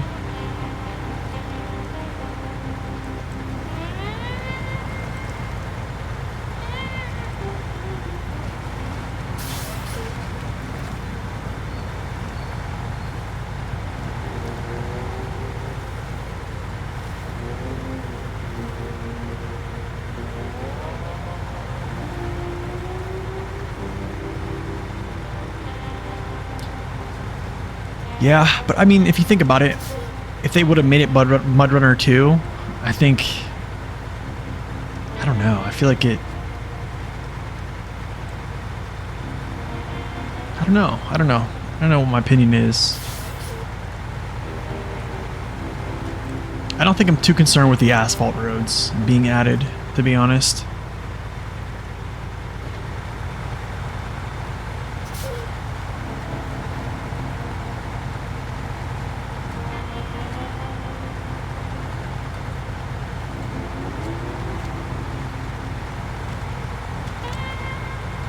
You know what I want to look at real quick? I'm going to stop right here. I'm going to look at something. I want to look at something. Actually, let's go to here. Let's go to Snow Runner.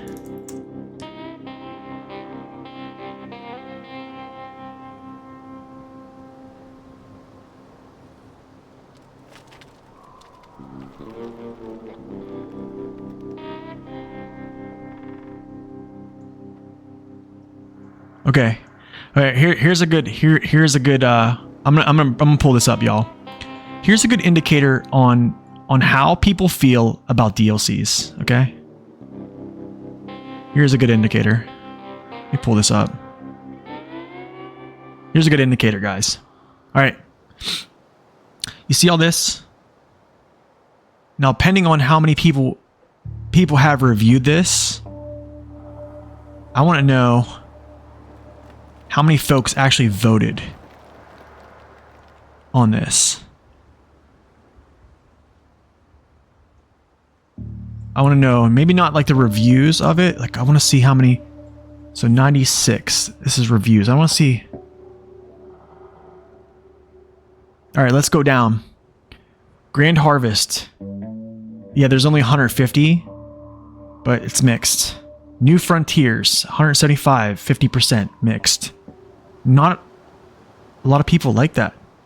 Renew and Rebuild, 72% positive. Anniversary Edition, positive. Final, yeah, this stuff is crap. Season 1, 165, mixed. Season 3, mostly good. Season 2, 68% mixed. Season 5, mixed as well. Actually, it's below. Mixed. Even Haul and Hustle got mixed. Let's go up. Let's look at like Season 9. Season 9 looked good. Season 10 looked good. Season 11 looked good. So like, I think... I don't know. There's not many... I think those were reviews. I don't know how many likes those have gotten. But that's just also something to look at.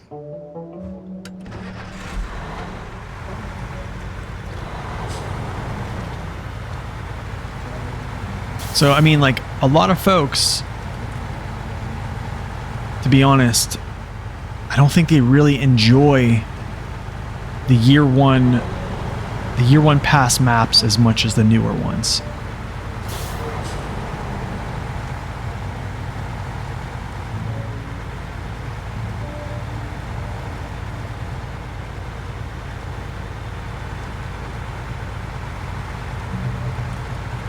You're right, they do.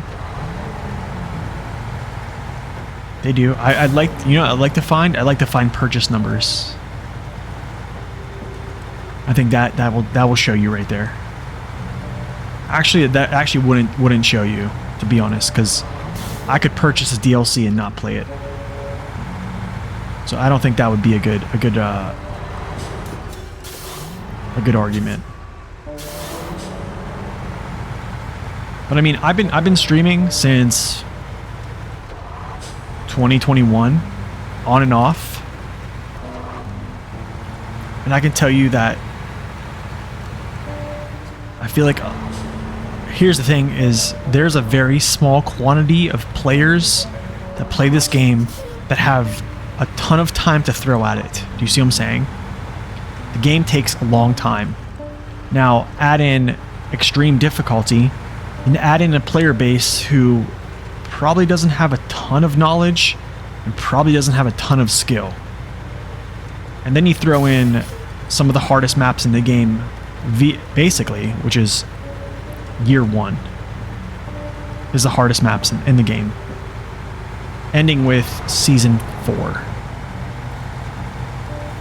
A lot of folks that I've talked to, they didn't like it. I think nowadays, the perception is kind of changing, where folks are starting to like it a little bit more. This is the rock outcropping I crawled over with the boar. This is kind of crazy. I think nowadays it's getting better. I gotta actually crawl over here. This is a tip over right here, by the way, y'all. Yo, Cotton, thank you for that gifted sub to SD1. Appreciate it. Yeah, if you crawled on in here, you're gonna tip this over. You can just see that.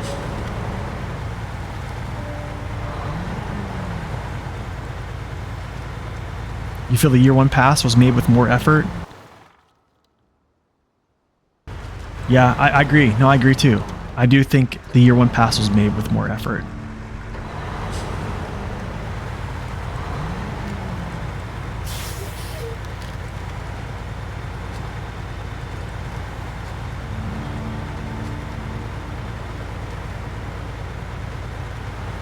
That's you right there? Yeah, I mean, yeah, that's good, but like maybe here's another thing is like I think there's folks that play the game and after a certain time of flipping so much on a certain mission, they're just like, I'm done. Like, I'm gonna rage quit this. Do you see what I'm saying? Like, not a lot of people have as much, how do I say this? Patience, but also like, I really hate to say this as well, but skill as well. Like this game might not be like a quick twitch type of skill, but in some areas you got to have some skill to it to be able to survive. I don't think that's kind of far-fetched to say. All right, we are going to grab medium planks, long planks, all that jazz.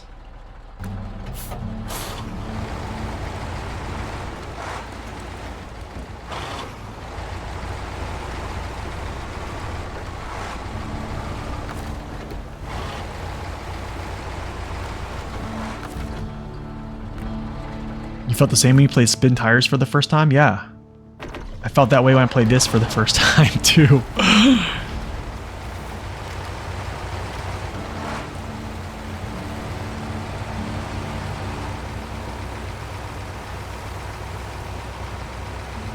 No, the thing is, I think Year 3... So, like, to be honest, y'all, Year 3... A lot of Year 3 was made by modders. I'm pretty sure Season 9, 10, and 11 were made by modders. I'm certain that Season 10 was. I know for a fact that Season 10 was. Because I know someone personally who knows the person who was given the non-disclosure agreement to make season 10.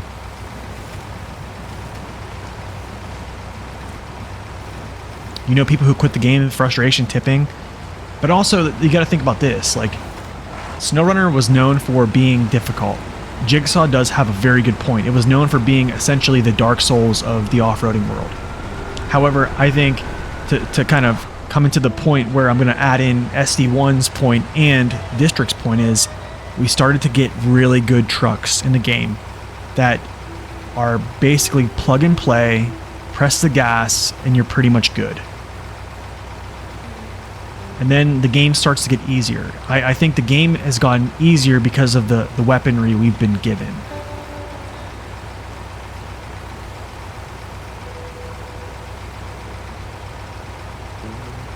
Yeah, I mean, also, like, I know some folks that quit because of frustration, but also folks are also quitting. I think a lot of folks don't have. I want to know the replay value of the SnowRunner as well. I also think a lot of people just don't feel like there is a lot of progress. Like, how do I say this? People have such short attention spans. They want to see things happen quick. You know what I'm saying? Not a lot of folks can sit around and play a mission for 2 hours and that's the only thing you got done. Nothing really happened. You know what I'm saying? But also, like, in the beginning of the game, you got to think about this. Here's another good point. You're not leveling up very fast. A lot of attention is being kept by how fast progress happens. Progress, a good form of that in this game is leveling up. I don't like leveling up fast in this game. I'm gonna be honest. I think it's too fast. But I mean, like, when you're first starting the game, when you're in Black River, if you're just staying in Black River, you're not leveling up to level 6. I've done it. Unless you're spamming contest, you don't. You don't hit level 6 in Black River. Like, I've been there. Unless you're doing contests. I didn't hit level 6 until I got over to Smithville Dam. And that's tough, man. That can get frustrating. So, like, at that time, you're like, dude, I don't have any upgrades for my tires. I'm stuck everywhere. I'm done. Or they reach for a Mastodon. So there's, like, multiple ways. There's so many things, right? There's so many things we can complain about.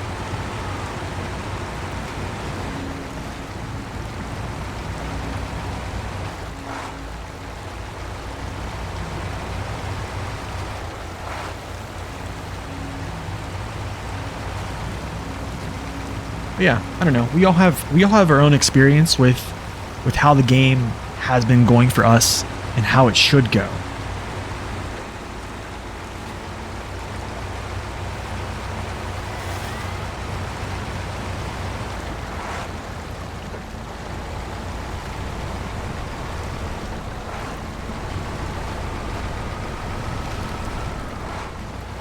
You know, honestly, you know what I'm thinking here? I'm just gonna say this again. Cotton, thank you for that gifted sub to SD1 once again. Appreciate that, man.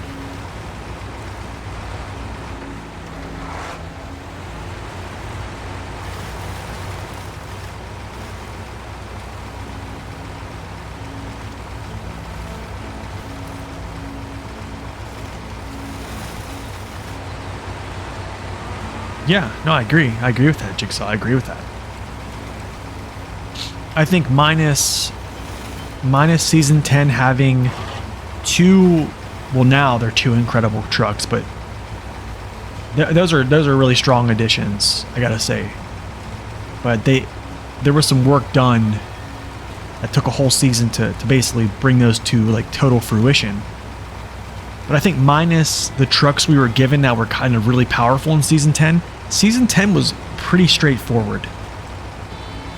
No gimmicks. Do you know what I'm saying? It was just a straightforward, hey, this is the base of what SnowRunner is. Like, the base game. And that's why I found it to have, like, that almost nostalgic effect to me.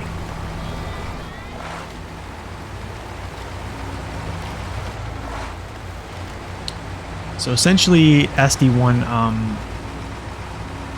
a subscription is a way for a viewer to show support to the streamer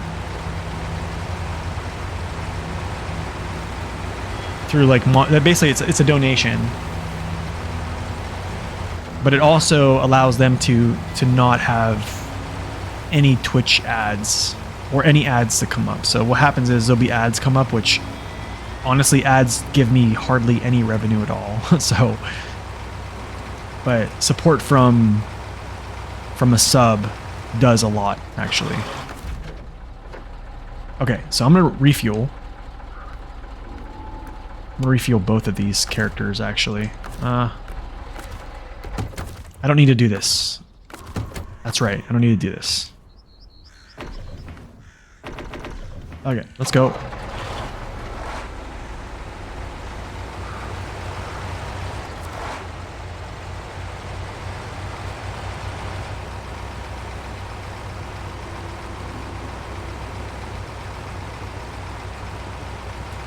Man, you know what's awesome is though? We have some really good conversations. We do. We have some good conversations. Like, yeah, they might be complaints, they might be gripes and all that stuff, but I mean, they're good conversations to have.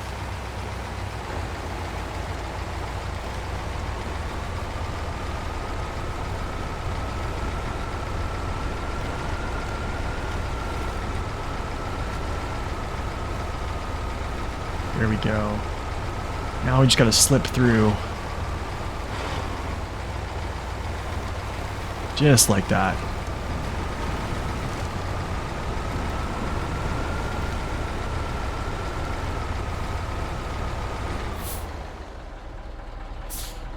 I don't think farming was even cut by 2/3. Was it though? Like, do you still have to farm on every single map? And like back to firefighting, it wasn't too bad. I think it's probably not gonna be as bad now because everything's kind of fixed, but still, I mean, I think it just got a little bit too much. Just too much. Like on firefighting, I literally remember just driving back and forth down that paved road. Do you know what I'm saying? Like back and forth, back and forth. Okay, so here's my plan essentially. So I'm going to do medium planks to that house. I'll grab 3 of these. 1, 2, and then I needed to get 1 up here. That's 3.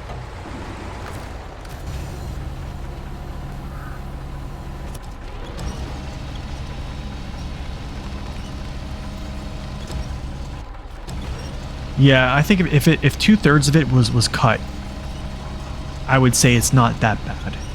To be honest, season 8 to me wasn't bad. It wasn't a bad season. Like everything but farming was actually pretty nice. I don't think that's my pure complaint of season 8.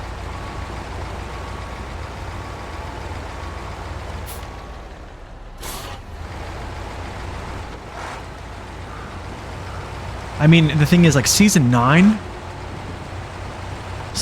was actually good despite, you know, the water boons that really didn't really serve a purpose. Because the boons didn't even hold that much, so it's like, why even put water into these boons to send to a different location if it's not even that much? And then, I mean, the second map, Burn Forest, I thought was beautiful. I really did. The switchbacks going up the hill, the topography going up, you know, that one side of the map, and then you have like the rocky enclosures on the, I think it was like the northwest side, and then getting down to the Burn Forest from that plateau up there, or that mountainous area was really cool. A lot of places to tip yourself over. Yeah, I thought I enjoyed it.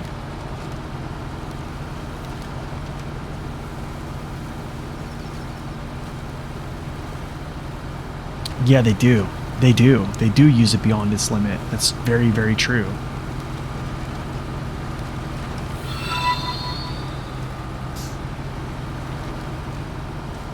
Yo, Butt Munch, thank you for that follow. Welcome in.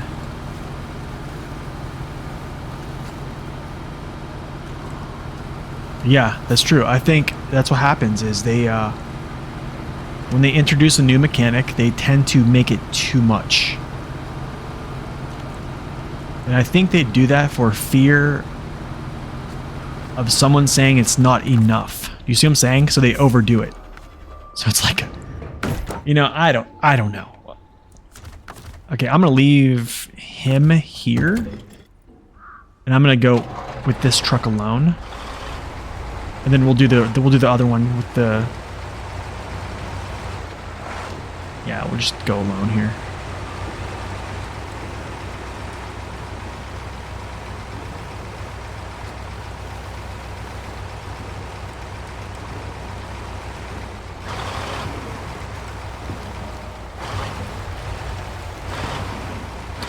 Yeah, season 5 and 6, I think we're pretty good. I mean, they both had some difficulty to them. I don't know. I hear mixed reviews on season 5, but I think I kind of enjoyed it. I mean, it definitely had its challenges. I need to do this, so just connect so I don't. But yeah, season 7 and season 8, you know, they weren't as hard as the year 1 passed. That's absolutely true.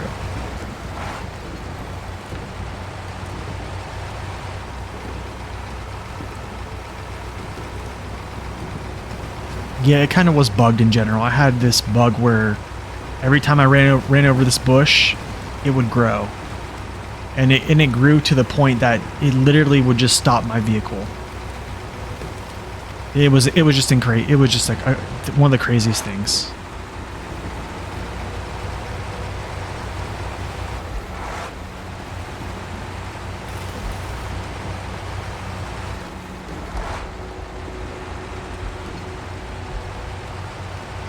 No, I don't have issues with it either. Actually, I'm trying to remember how long it took me to complete that whole region. Because, I mean, like, Dawn, it's like I said, man, like, Dawn was short. How do I say it? It didn't only had, like, what, 32 or 33 missions? But, I mean, it was, how do I say this? It required thought. Do you know what I'm saying? Like, it required thought. And I'm going to say this again, I probably said this before, it seemed like a puzzle to me.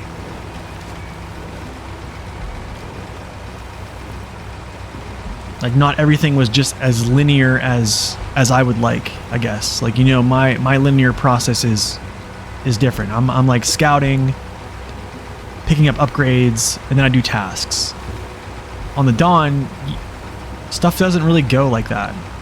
And actually, in regions that, even in newer regions, like, things have been changed up a little bit too. So, like, you have to kind of complete other things, and then all of a sudden, like, a new task emerges, and it kind of just switches things up. And that's okay. I mean, it's just a new way to play. It's not going to break. Oh, yeah, it does. Nice.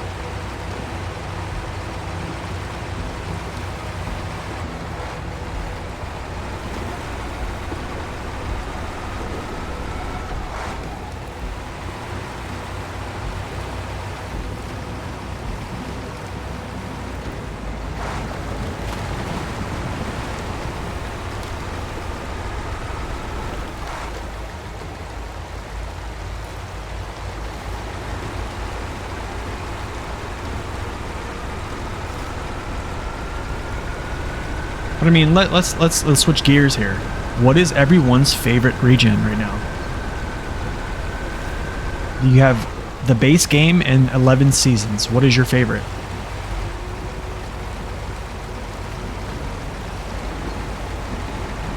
No, I believe the new Kenworth or whatever DLC truck that's coming out is going to be a standalone. I believe it's going to be a standalone DLC. And then also the new tire pack, I think, that's coming out. I'm not really sure when that's going to be.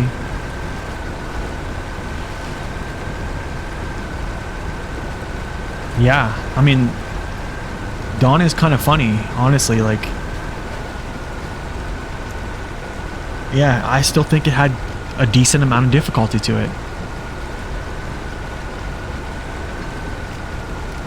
You'd say the Glades, because it got so much hate in here in chat? I like your bravery.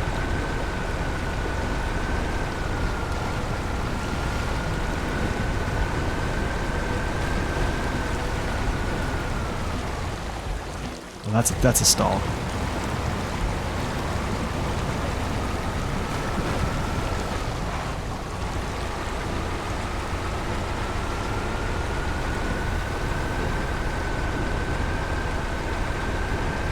It's like right there. High range, what it's called, advanced special, like pulling high up that hill, like, that was awesome. You enjoyed jumping over the tracks in the Glades? That was kind of cool, actually. The Glades had some pretty good trails. I mean, yeah, a lot of folks will say the Glades was easy, but like, to be honest, if you're using a truck, like not like an overpowered truck, some of those trails can really upset you. Like they're not like super mud, right? But like, yeah, you still had some areas where, you know, like Yukon and Moore, Michigan. Those are three good ones. I don't know how much I enjoyed them more. I think I enjoyed them more a little bit more. Get it? A little bit more. A little bit. It increased. I'm gonna say increased. My joy for more changed. I'm gonna try to go across here again, and then we got to come back and drop off to the people in the north. People that enjoyed it more should be studied.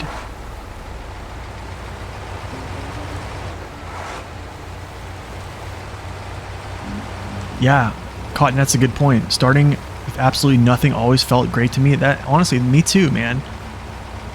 I think like that part was great. Even honestly, even hard mode. Hard mode, just starting out in Michigan, like your decisions mattered a lot. Amore is very slow. I think that's why a lot of folks just really don't like it. It's because everything takes forever, and it just yeah, it just kind of wears you out like that, right? I mean, on hard mode, I put 75 hours down just to get through it.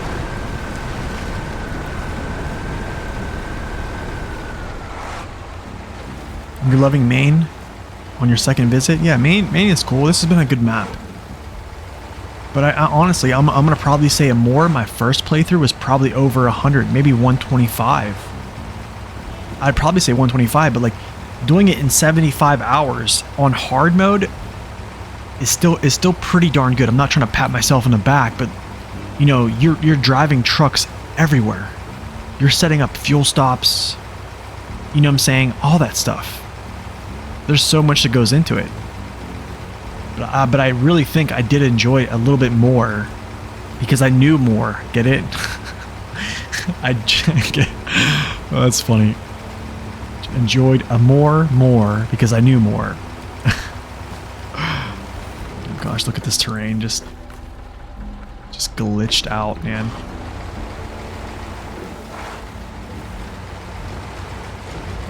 Ooh. Actually, could I just take... You know what I'm gonna do? I don't know why I even want to go that way. Like, there's no reason. Just go right through here. Not really that big of a deal.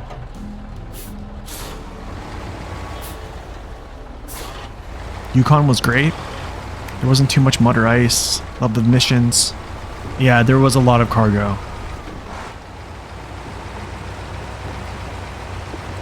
Yeah, it's kind of better when you know, honestly, but like, also, there's a handy tool called Map Runner, and the value of that is amazing.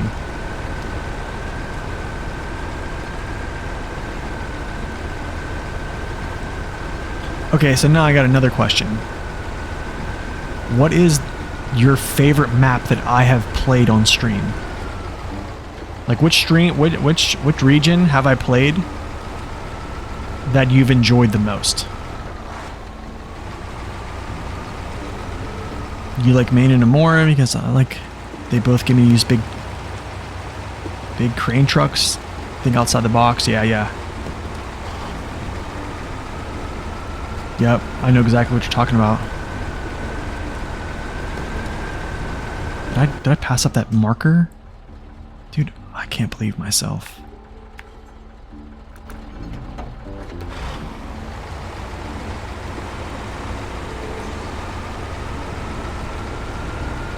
Oh, you use the route videos? Yeah, awesome, man.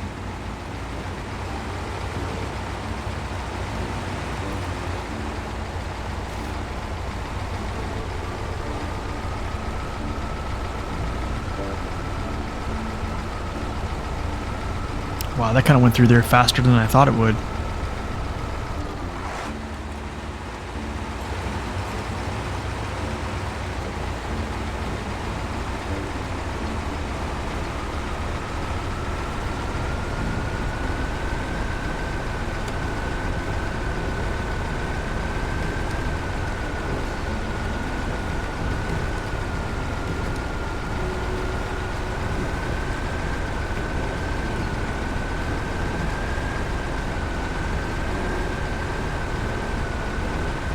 You think Amore is very meh visually?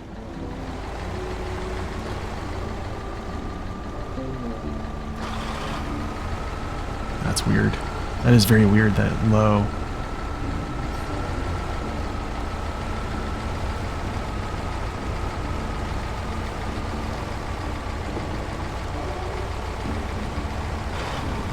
Alaska is pretty nice. Alaska is pretty nice. I think I've started to... You know what? I'm going to cut through. I think I've started to enjoy Alaska more and more. I don't think I enjoyed it as much the first time.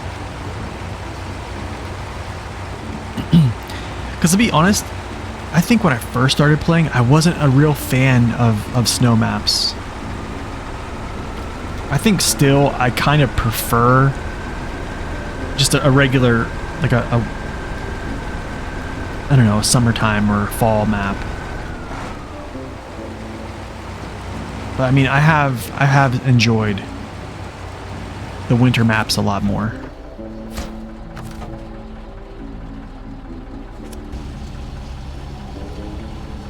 Apart from Cherno, yeah, it's boring to look at.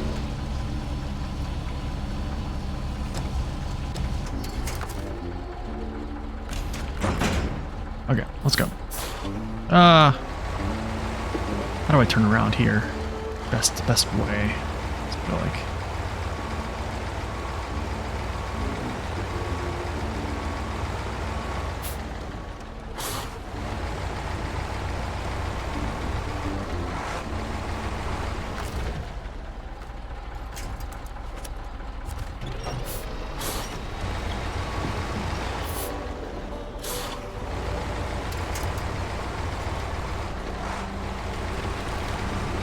Okay, let's see. I'm gonna make my route here. First, I want to do something. I want to make sure. Okay, so I don't need... So service spare parts, I think, are like here. This is vehicle spare parts, yeah. Okay, I don't need to worry about that right now.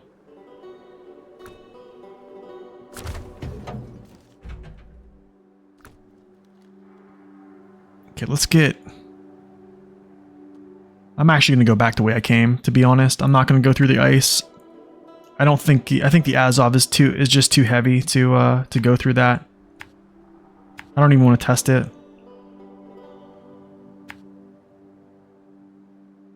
I might look stupid, but I promise I'm not that dumb.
I gotta say though, man, I ranked Yukon up there as being a pretty hard map.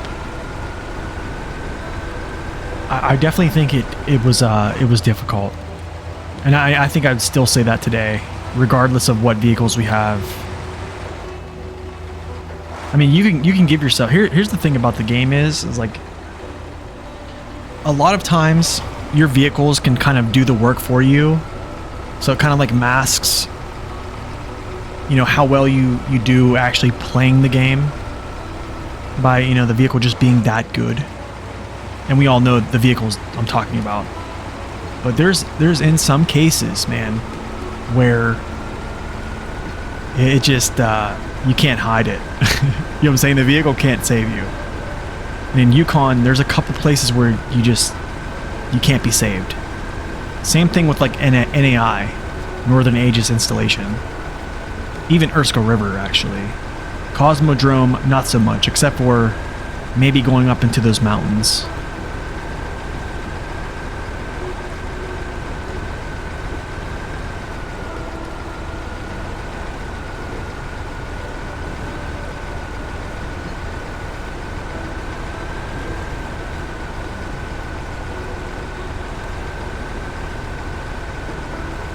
There's a lot. I mean, I think Maine, here's the thing, man, is like Maine,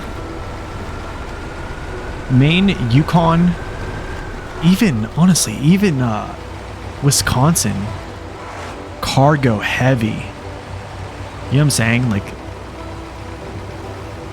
I mean, it's pretty cargo heavy on these maps. And then Amur, I mean, yeah, Amur is Amur. Cargo heavy, terrain heavy.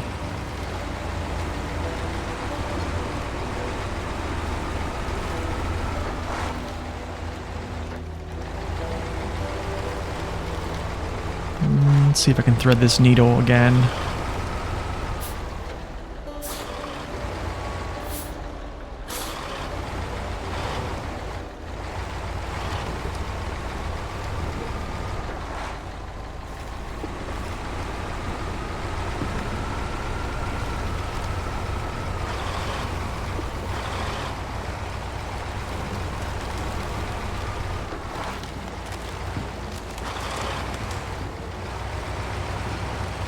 But I mean, well, Jigsaw, what about the metal beams coming out of what about the all the factory missions in Cherno-Kamensk? What about hauling all the metal beams out of Cosmodrome? I mean, that was a lot. And we're talking convoys. I mean, oh, actually, but the thing is, yeah, there was a lot of convoys in Yukon. That, I mean, that is true, actually. There was like a lot of cargo.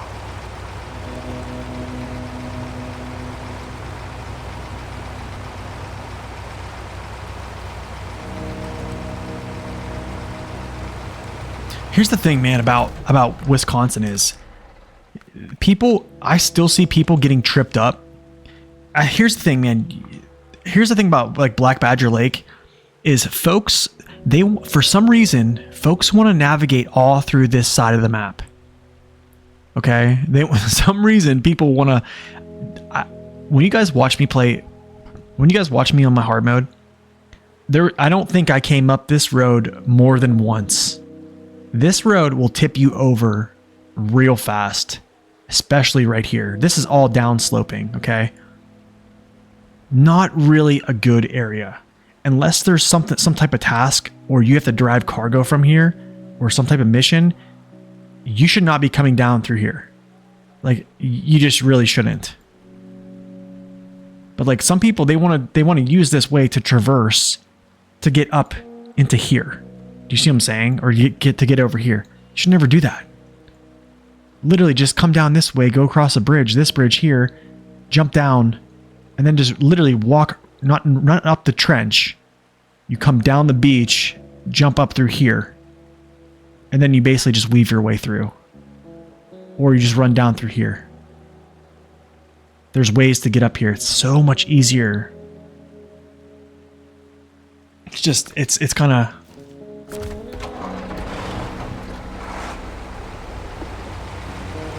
Yeah, that river crossing is a plague, man.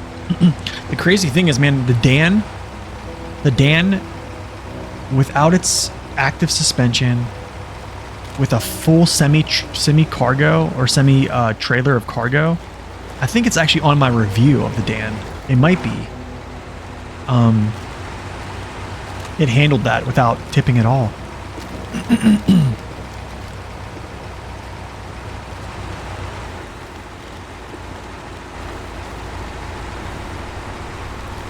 Okay, that tree cannot break. I know that.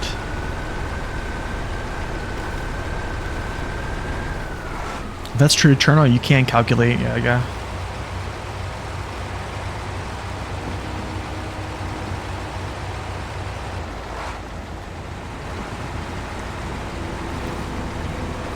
Yeah, it's a lot of cargo. Honestly, I think, I'm gonna be real, I think Maine has a lot of cargo too.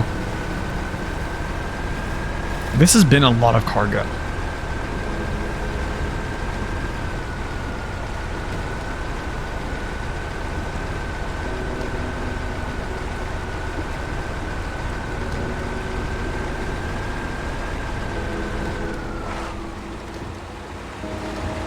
I mean, I think we can all agree, like, the older maps are pretty cargo intense.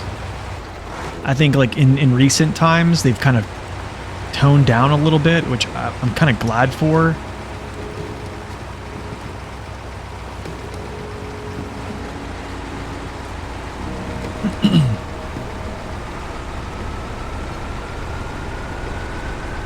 Yeah, I mean, like, reinvigorating the mines, man, that one was like, I probably took, honestly, I think reinvigorating the mines, I'm pretty sure I took 3. No, it was like 5. It might have been 5. It was like 3 to 5 full trailers of 5 cargo up there to that mine. And that's only that one mission. And I believe I was even overstacking.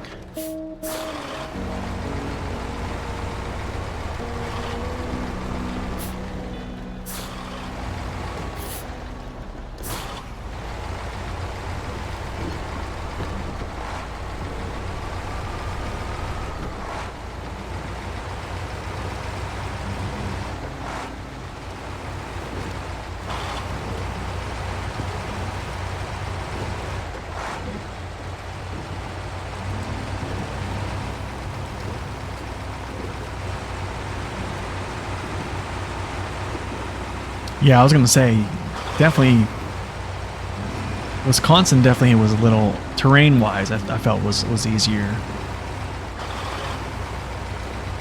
It still had its challenges here and there, but I mean, for the most part.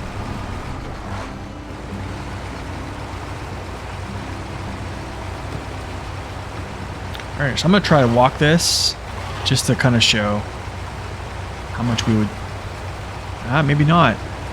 Actually, maybe not. I'm pretty sure that would have been a tip. Maybe if I would have went up on like the berm with the P12 when we took those logs.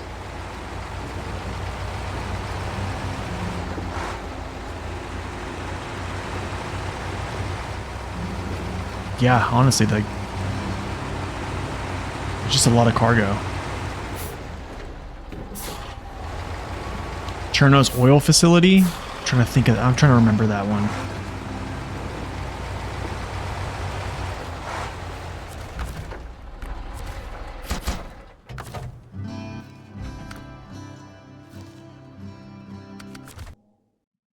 I'm trying to remember that one. Okay, so I think this goes to the east camp, I believe. Yes, it goes to the east camp, so I need to get another plank on here.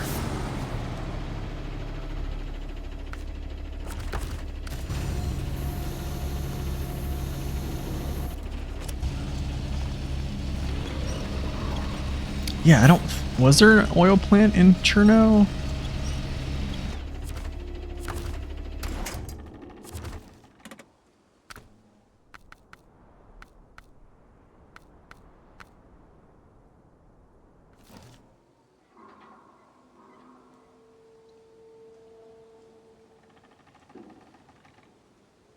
Wait, what?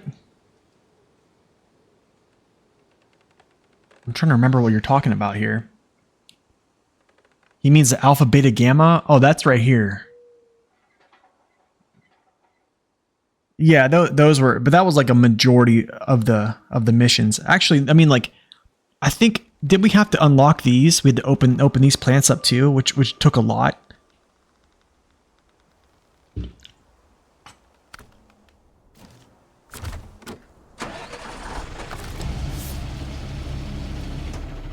But I mean, like, to be real, y'all, like, I think a more could have been much more cargo heavy if you were crafting. If you were up there in Erskine River crafting metal beams, I really feel bad for you. That trek up there is ridiculous. I'll just like kind of show. Like if you guys were going up here to craft metal beams for this region, like if you were going down here and getting metal rolls to make metal beams here and then just taking them to other places, like even NAI, like let's say you were doing that, you essentially double how much cargo you have to haul. My goodness, the sawmill road, this is terrible. Yes, this is terrible. I never went back here either. Never went back here to get wooden planks. My cargo all came literally from here. So here's wooden planks. I'll go this way to get wooden planks, and I'll literally go to the town storage to get my metal beams.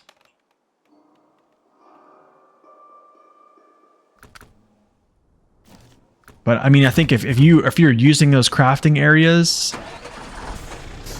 I mean, I feel for you. I just want to say I feel for you. I think you're making it harder on yourself. Get those legs back up.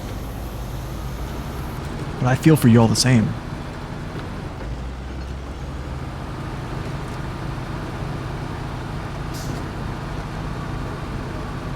I wonder if this is going to clip. Yeah, this is OSHA approved for sure. They signed off on this. Yeah, they signed off on this stuff. Let's see if it clips this tree. Yes. Nice.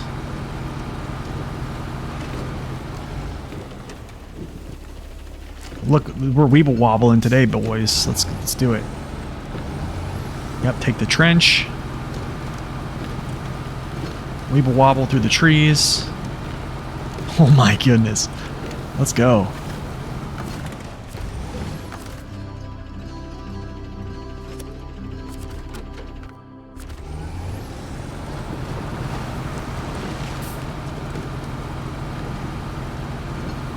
We're on a mission, baby. We're on a mission today. 2 contracts left.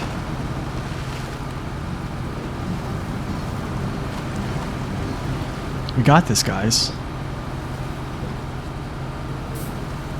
Yeah, sometimes it doesn't, sometimes it does. I don't know, it's weird. Just weird like that. But not through trucks. That is true.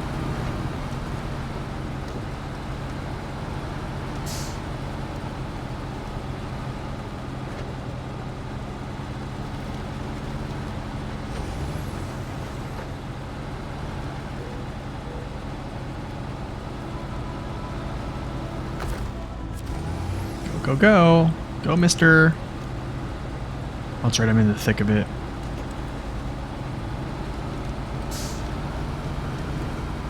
Alright, so we're going to play a game. We're not going to play a game. But this is the time where I start asking questions in chat. Alright. Out of... What is there, 4? Is there 4? 4 highway trucks now? Out of the 4 highway trucks in the game, what's your favorite? It only clips through some type of wood? Well, hopefully it's not the wood I'm going to come up on. Out of all the highway trucks, what is your favorite truck? You don't know a single highway truck?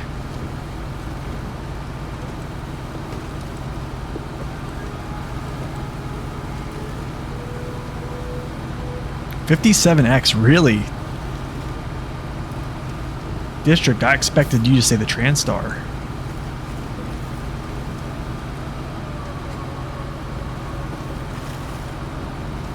Anybody else?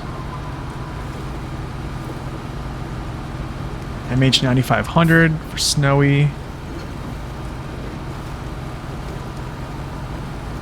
You know the Transtar since I'm not paying for any other of those in hard mode?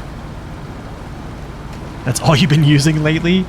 That power is kind of crazy. That's where I mean I can vouch for that.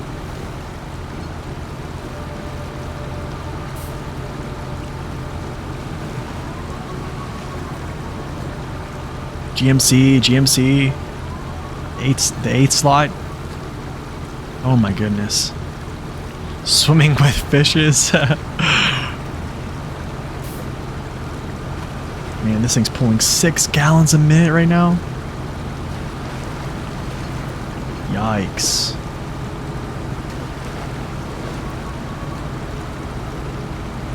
Anybody else? Favorite highway truck?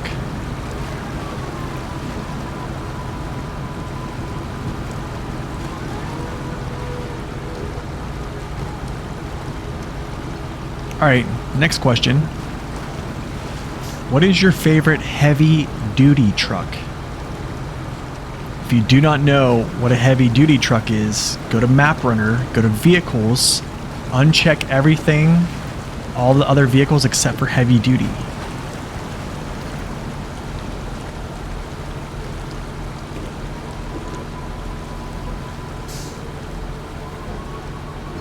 Basically, yeah. White Western Star, it's a good pick. 681, that's a good pick too. 49X, nice. That's easy, White Western Star. Nice, man. I like the picks. Nobody said the HX520?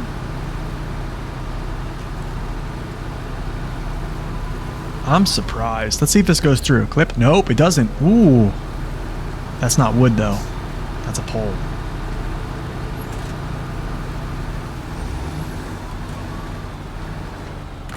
So the eastern camp I need to refill here. I know that for sure.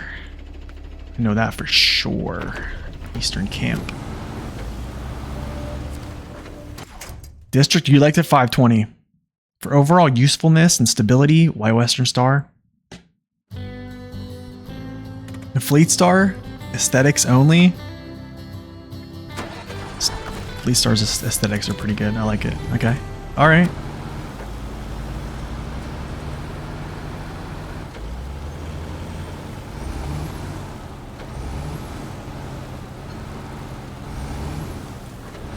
Goodness. Actually, this actually might be good because now I can just kind of like. Hopefully this clips. Clippage? Yes.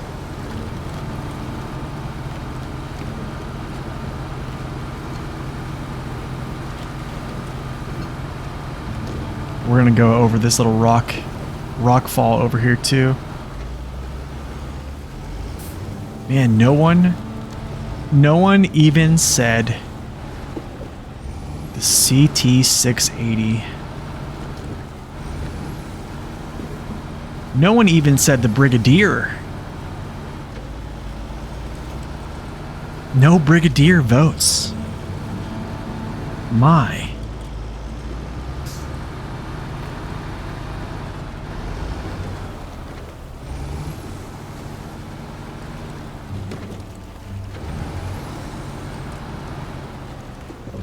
Oh, this might be bad. Alright, you know what we're gonna do here?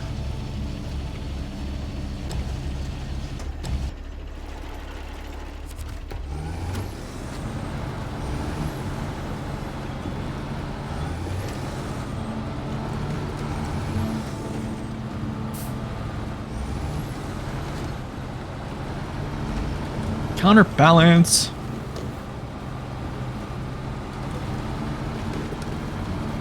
I don't even know if I actually needed that, but yeah. Because the 681 is better. Yeah, I think the 681's better. I do like the 680 though. Actually, I do like it.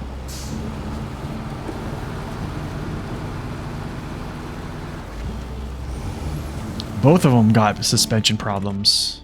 They're both their suspensions are trash. At least in the rear.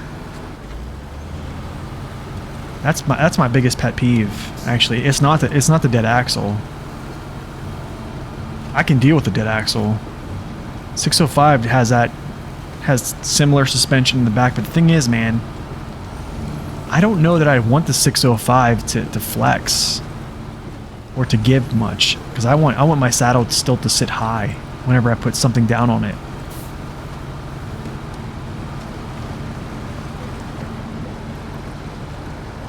Okay, next question.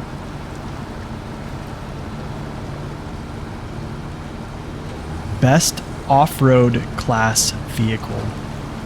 Or your favorite. Not best, your favorite.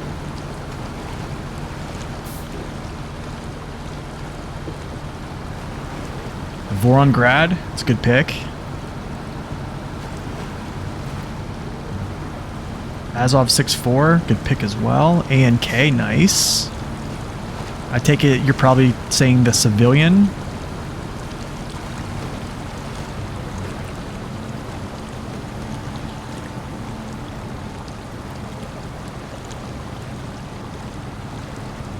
Oh, the Mackie boy. No, it's off-road. Mac is off-road.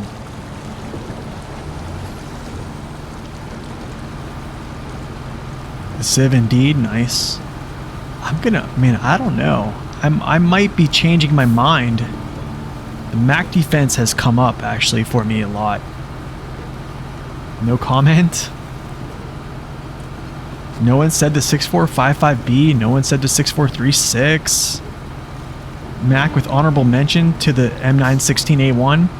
Wait, so you like the M916A1 the best? That's awesome. That's awesome.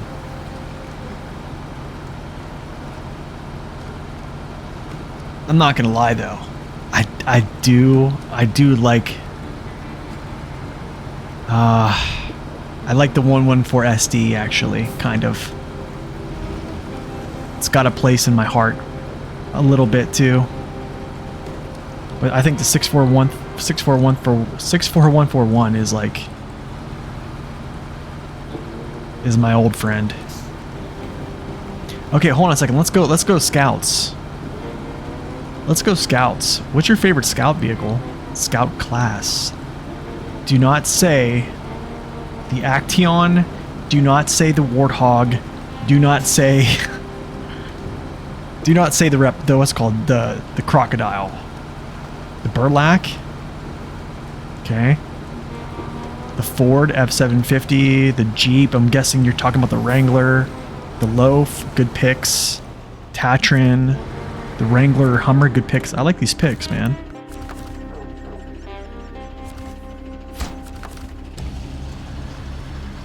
Lodestar. Ooh, there we go. We got somebody.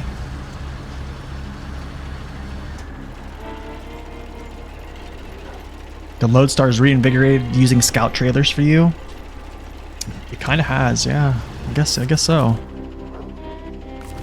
Oh, come on. It's not fair. It's not fair. Hummer's your second favorite?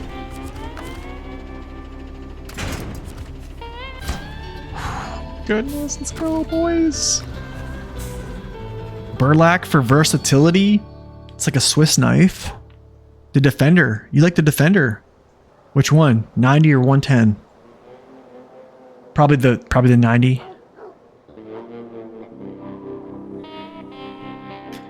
Burlak is a dang good scout, man. It really is. It's really a good scout. It's just slow. You like the 110? I kind of do too. I don't know. I like it. All right. Next question. Next and last question. What is your favorite heavy class truck?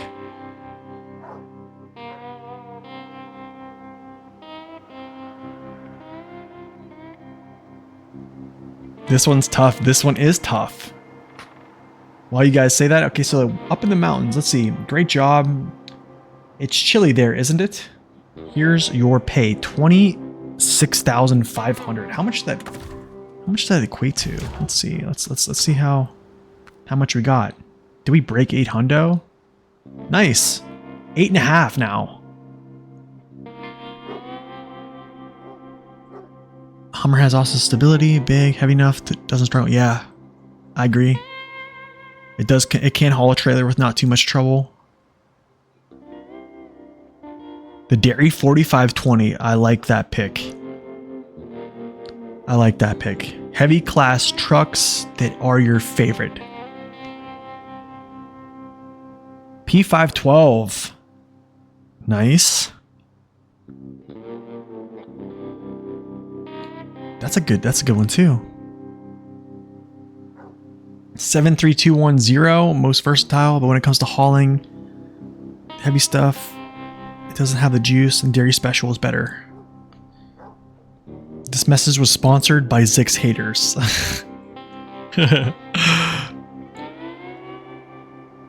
Day or night, that rig can do it all.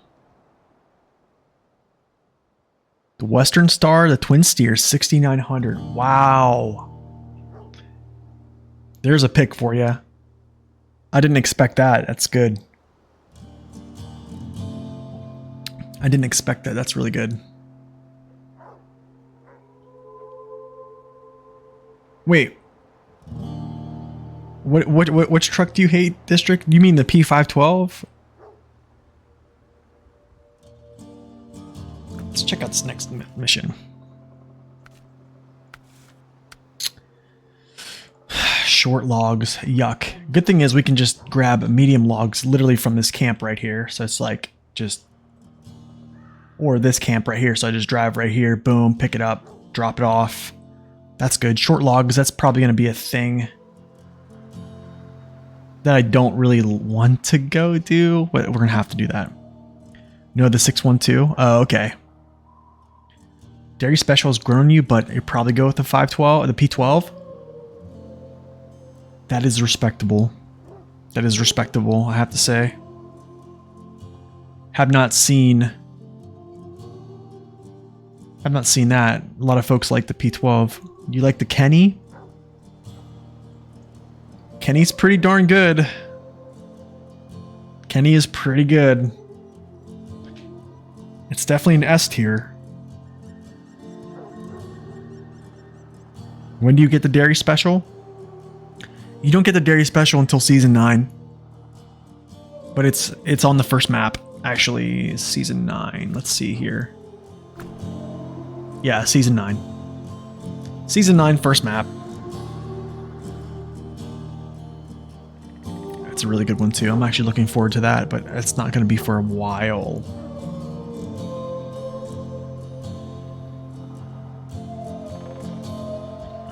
Okay, here's the final question. This is the final question. What is the best truck in the game? The best truck in the game, in your opinion. And a short sentence saying why. A short sentence. Very short sentence. I genuinely want to know. Because I care about y'all.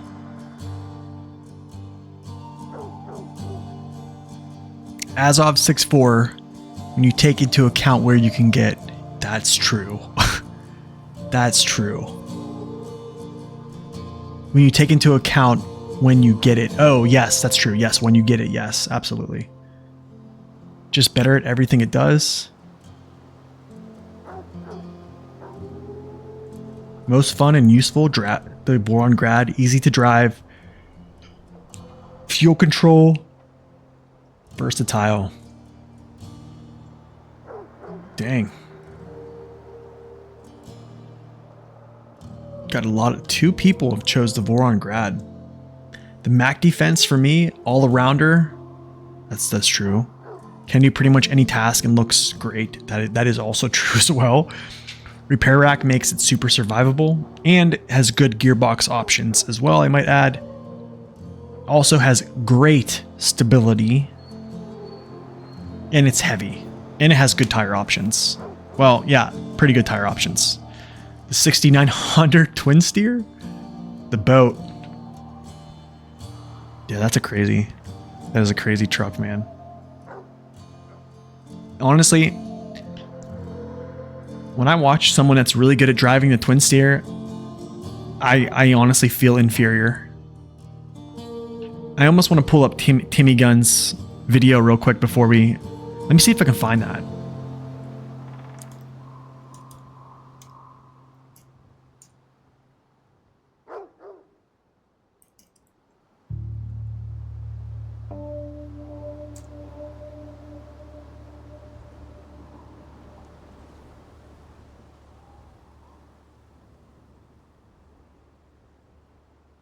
Okay, yeah. Okay, check this out. I'm gonna watch this real quick. I'll pause it though. I'm gonna show you guys probably one of the best drivers I've ever seen with a twin steer. All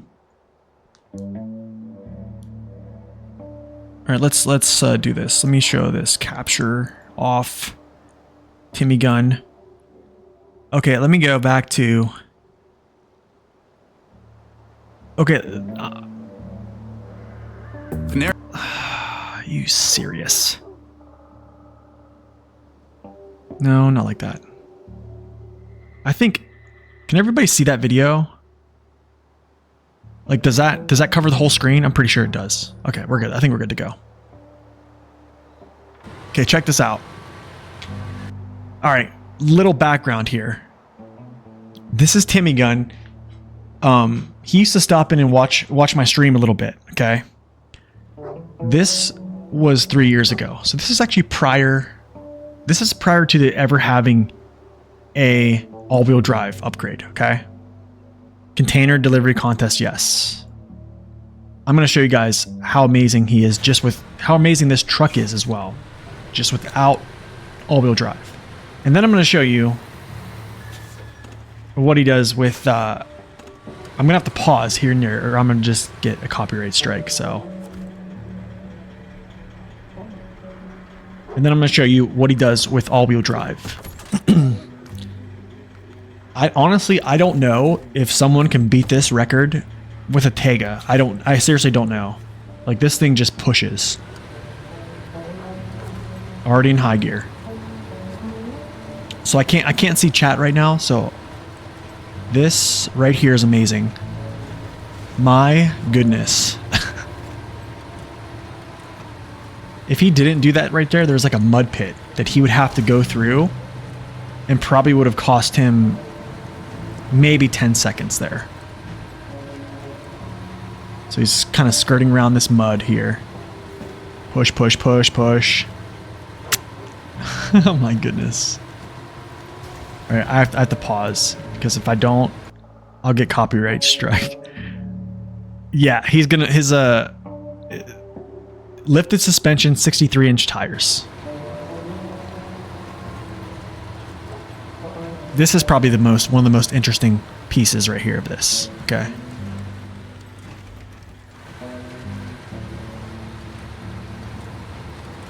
Insane. 63s, raised suspension, and he just made that look like nothing. Like, you can see this thing weeble and wobbling, and he's just throwing in steering inputs. This is actually another area right here. Going around this turn, you can definitely flip yourself over. But you see how he's letting it off a little bit, just keeping it. Oh my goodness. Here as well. Look at that. Insane. Insane. I'm gonna fast forward to the end. Okay, so he got 214. Now let's go back.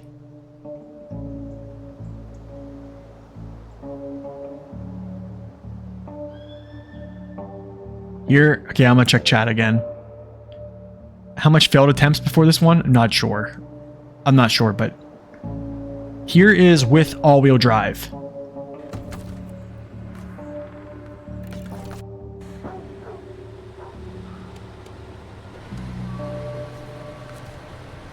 Here's with all-wheel drive. Okay.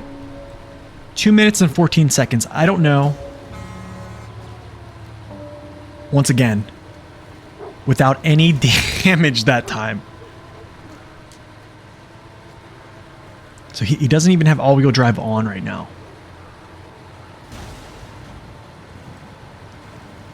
Now it's on.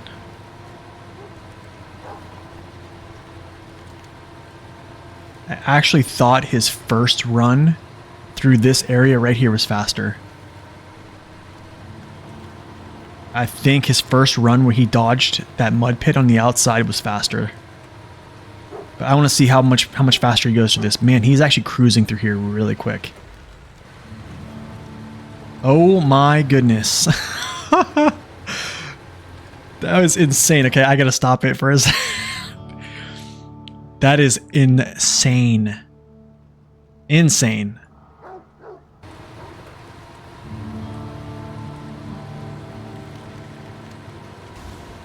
Gotta see a little bit more. I want to see this turn here. Just want to see how he holds on. But yeah, when I see someone that can drive a twin steer like this, yeah, it definitely makes me feel. Okay, so you get the point. He only shaved 2 seconds off with the twin steer. That right there kind of goes to show you how powerful the twin steer is, even without all-wheel drive. But it also shows you how great the twin steer can be in capable hands. I'm just not those hands. I'm not that guy. But there are folks that can drive that thing pretty crazy. And Timmy Gun's one of them. District can be one of them too. Yeah, I'm just not that guy. His second time was 2:12. 2:12. 2:14 was the first, 2:12 was the second. But anyways, guys, that's it for me today. I think we're gonna try to do this is gonna take a whole stream. This is gonna take a whole stream, I think. Basically, yeah. 2 shorties. Yeah, 2 shorties going. Yeah, this is gonna take a long time. But we're gonna try to knock this out on the next stream, which will probably be Monday. I'm guessing Monday. I'll try to knock this out. Yeah, it'll probably be like a 3 to 4 hour stream. I'm guessing. I'm almost thinking this is gonna take me a good bit. I think like just with like some foresight, I think getting the medium logs is gonna be pretty easy because I have framings right here. I can just grab and then bring up. Some of these other materials I can get from these 2 warehouses and then just easily bring them straight up here or from this warehouse. I have warehouse support for those. However, I'm going to have to, all right, districts, see you around, man. But then for the medium planks and long planks, I'm just going to have to go to the other map. It's going to be like basically like the same thing. Take my other 2 trucks back down there. Drive it, gives new expression, like drive it like you stole it. Yeah, I know, right? That is, I haven't showed his video to chat or just in general in a really long time, but yeah, dude's incredible the way he drives. I've never seen that before in my life. But that just shows you, and that's kind of like when I on my review of that truck was kind of inspired. The title was kind of inspired by what I saw in that video. Was his driving? So it's, you know, it's unstoppable in capable hands, basically in the right hands. So, anyways, guys, hospitality business will be next. Will be the next stream, probably Monday. and we'll try to knock it out. If I have any other time left to stream, I'll probably jump on, we might put on some World of Warships. Maybe, I don't know. Or I'll play some World of Warcraft after we finish or something like that. We'll figure it out. We're gonna have a good time. We're gonna finish up Maine. So, yeah, Monday it is. So I will see you guys then. I hope you all have a great rest of your Friday, and I hope you have a great weekend as well. And as always, God bless and stay upright. We'll see you guys later.